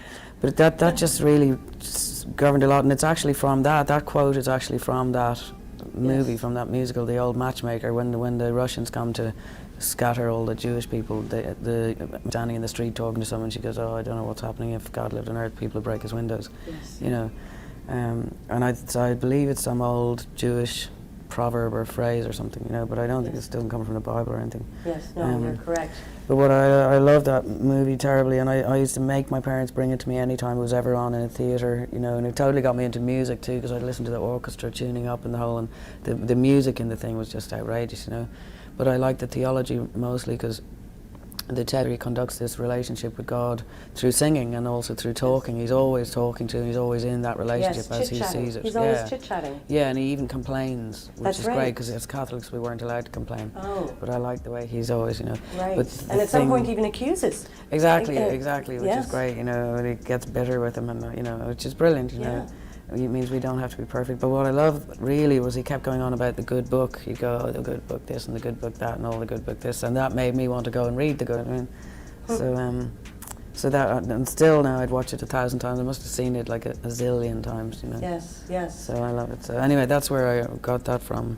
But you were talking about anger, and certainly in that movie, Tevi gets angry, and he takes Yeah. that anger to God. Yeah. And turns it into God. Well, he has a lot of issues in that movie, doesn't he? Because he has to examine his own rules and regulations and how right. they might stifle his daughters, or how they might even stifle himself. Do you know That's what I mean? right. So, That's right. And how it's going to his relationships. Yeah. All of his relationships. but to me, he reminded me of the Jesus character also, because the thing about Jesus, which I observed mostly, was that again, Jesus is always conducting a vocal relationship with God. You know.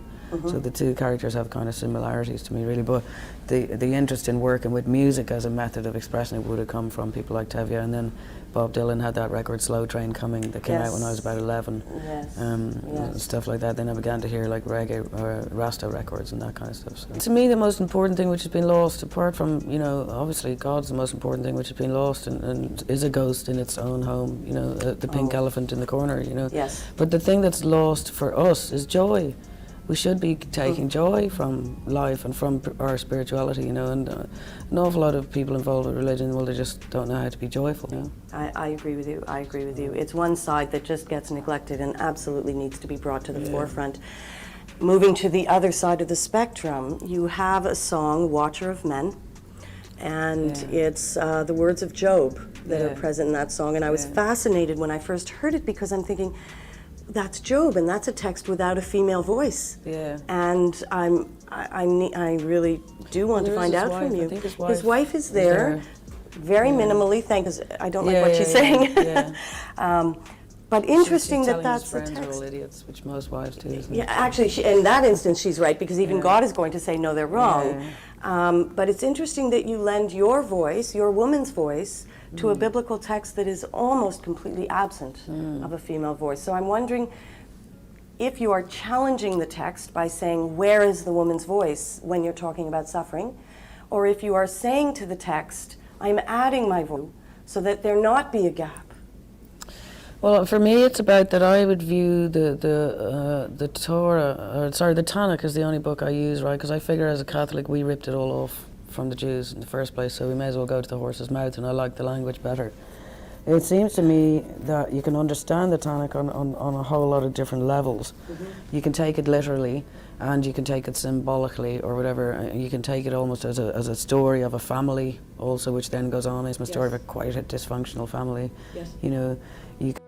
Oh, have a good night, Kelly. Thanks for sticking it out with us as long as you did. And good night to anybody else that's taken off. I think Rochelle must have fallen asleep. All good, though. Love her, not just her singing, but her speaking voice. Her autobiography on Audible is wonderful. Oh, good recommendation, KM Chats. Thank you for that.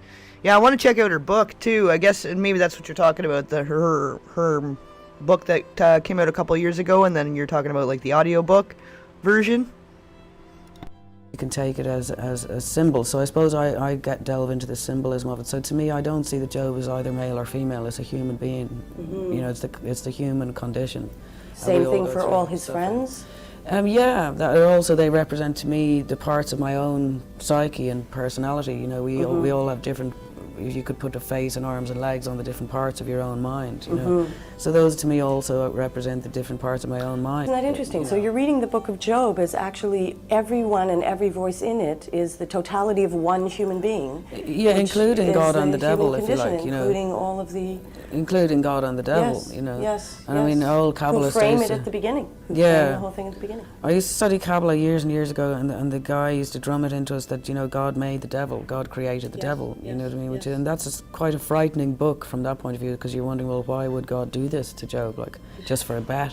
Like, Yes. And it's a hard lesson in that book, a really hard lesson. But Very hard. I suppose again, I was attracted to it at times when I was going through terrible suffering myself. There was something I went through some years ago, and my father was the one who introduced me to the Book of Job as a method of actually coping, which, you know, somehow I couldn't explain why it helped, but it did help just to understand that this is the nature of being a human being. This is the nature of being a human being, and part of what God explains to Job or tries to make him see is that there's a balance in the universe. And balance, it means some people get while others don't, and then it reverses. It's an even crueler lesson than that. The lesson is, who the hell are you to even ask me why I did this, that, or the other? Because your you job can't is to be see so much. I tell you should be. Do you know what I mean? That's a very hard thing for anyone to accept, their lot as such. Do you know what I mean? Has that message helped you? Is that a balanced message for you? Yeah, I mean, it took me a while to understand, but it was only when I got this song, because it's a very interesting challenge to try to put the Book of Job into a 3-minute song, like, you know. So how do you make it simple for someone to understand what happens in this book? Yeah. So that meant you had to leave out a lot and just get the bare bones of the story. So, you know, all this terrible stuff happens, this guy is suicidal, and to me that was the thing that this book broaches in our times, is suicide. Yes. How people feel, you know, that's a massive issue in our times that we live in, you know, which is a spiritual giving up that you were asking about, you know. Yes. But to me, this was a way of... Yeah, well, which makes that even more sad about her son. Understanding the suicidal feeling or whatever. So if you want to explain to like a 10-year-old what's in the Book of Job, well, all this dreadful stuff, God makes a bet for some unknown reason, a cruel bet with the devil to torment Job, you know, who then becomes completely suicidal and wants to reject his life, and then thank God doesn't, because of the assistance of people like his wife and his own somehow knowledge that he didn't do something to deserve this stuff. Right. And he doesn't want to give in. He wants an explanation. He doesn't want to give in, but at the end, what we have to understand, it is a cruel and hard lesson, but it's the best lesson you could learn, is that you don't have, there's a certain amount to which you have control, but you don't have really the right to tell God that God should have done something different with you. That's because right. We didn't create the universe, so we're not the ones. And you're only a speck of dust. All you are is dust. And once you accept that, then life is easy. That's right. If you expect too much and you expect to be more than a piece of dust, then you're going to feel unhappy. Yeah, but like Horton here's a who. We are here, we are here, we are here. And I know that you're a mother, and I'm a mother, and we know that our bodies feed our children from the moment that they're inside us and continue afterwards, and we don't run out of being able to feed them as they need. Yeah. I'm wondering if you think a woman's spirituality is the same thing. Can it ever run out? Or is it as endless and as giving as our bodies are?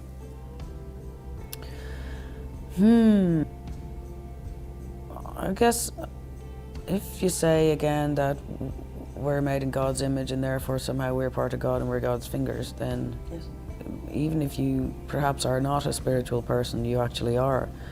Like, I always get atheists to pray for me because I figure that since everyone else is talking all the time, God must prick up his ear. Do you know what I mean? So an atheist to me can sometimes be the most spiritual person I've actually met. Right. Do you know what I mean? I do know what you mean. I just think that by being alive, you are a spirit, and even when your body is not alive, you're still a spirit. You know. So you can never run out of spirit. I think some people run out of hope or belief, and I think the ultimate.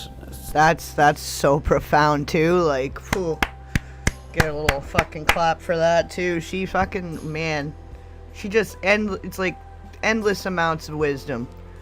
Run out. I'm gonna go back again. All the time. God must prick up his ear. Do you know what I mean? So an atheist to me can sometimes be the most spiritual person I've actually met. Right. Do you know what I mean? I do know what you mean. I just think that by being alive, you are a spirit, and even when your body is not alive, you're still a spirit. You know.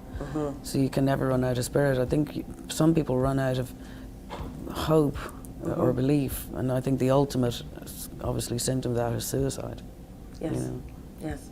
So if a young woman were to come to you and say to you, and just following along those lines, I have everything I would need. I have every reason to be happy. I'm involved and productive in all of these ways, and I feel so incredibly spiritually empty. What do you think would be the one piece of information you could give that she might hear, that might lead her somewhere? I suppose, you know, what I have a son now who's 20 and he's at that big kind of crossroads in life, you know, and dealing with emotions and this, that, or the other. And the best advice I ever got from an elderly kind of guide was that, you know, I am not my body, my mind, or my feelings. I don't tie into every thought or every emotion that I have. So it's important to understand that feelings and thoughts even are temporary things. You know, they're not, just because you think a thing, just because you think feel a thing doesn't mean you have to buy into it to the extent that you have convinced yourself that you're somehow spiritually bankrupt. It's all about what you think, you know. So I suppose I would advise you change your thinking. You know, because you're going to create what it is you're thinking. But most importantly, you know, not to do anything stupid. People do stupid things because they feel spiritually bankrupt, i.e. Class A drugs, i.e. you know, sleep with some idiot, or i.e. top themselves, you know. So I guess it's just to understand the temporary nature of negative feelings, you know, not to buy into them. It's interesting that you're talking about time because, and if I understand you correctly, really that's where you're saying the emphasis of that conversation would be, that what you're feeling right now and that emptiness you're feeling right now is right now. Well, that's part of your spirit. Yes. Like, do you know what I mean? That from nothing the world was created. Yes. Do you know what I mean? And my father always complains. He says, you know, chaos is good for creativity. He says the world was created out of chaos, but also he says the Swiss, you know, all they did after the wars was make cuckoo clocks. You know, which is true, you know, so like a vast emptiness can be, you know, a blessing. That's a painful place to be, but it's like, and they say all the theologies of all religion, there's this going into the desert phase, you know. It's almost to remove yourself from all of what's going on and just to be able to reconnect, but at the same time allow yourself to transform, allow yourself to... Or just to find, we all find ourselves at points in a barren place, a frighteningly large place with no boundaries, do you know, that we don't understand, a bereft place. Yes.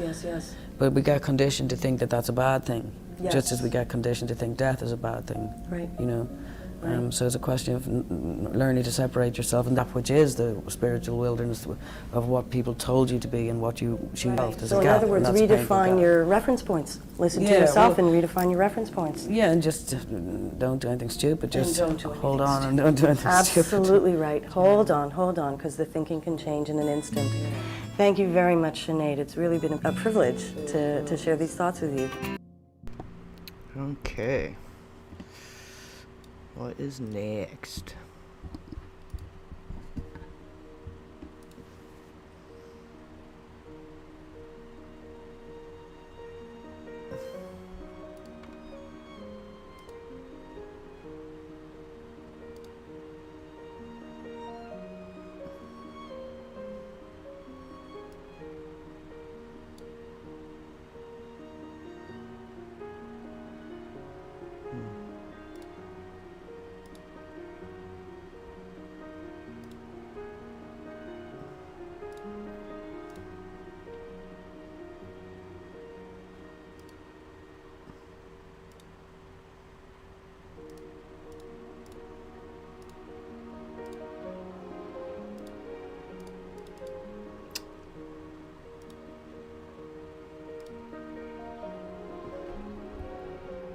One second, we're having technical difficulties.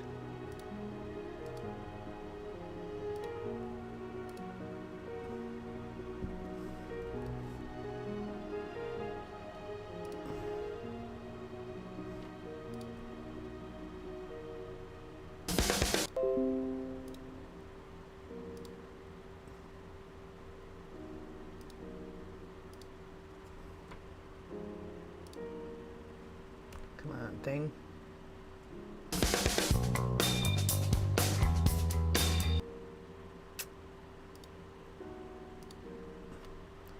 Peter's getting angry. Nope, don't want to go. Okay. Just give us a second here, guys.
Yeah, well, maybe we'll just call it there. I don't know. I think Peter's starting to overheat and everything's starting to go to crap over here. So I think we'll call it. And, yeah, so thank you for everybody that joined us tonight. Forever's still here. I think Twiley, Kelly, if you're still here, Sis, Bowser. Ooh, who else? Jacqueline, if you're still here. Anybody else? Lurkers? Everybody, have yourself a wonderful night.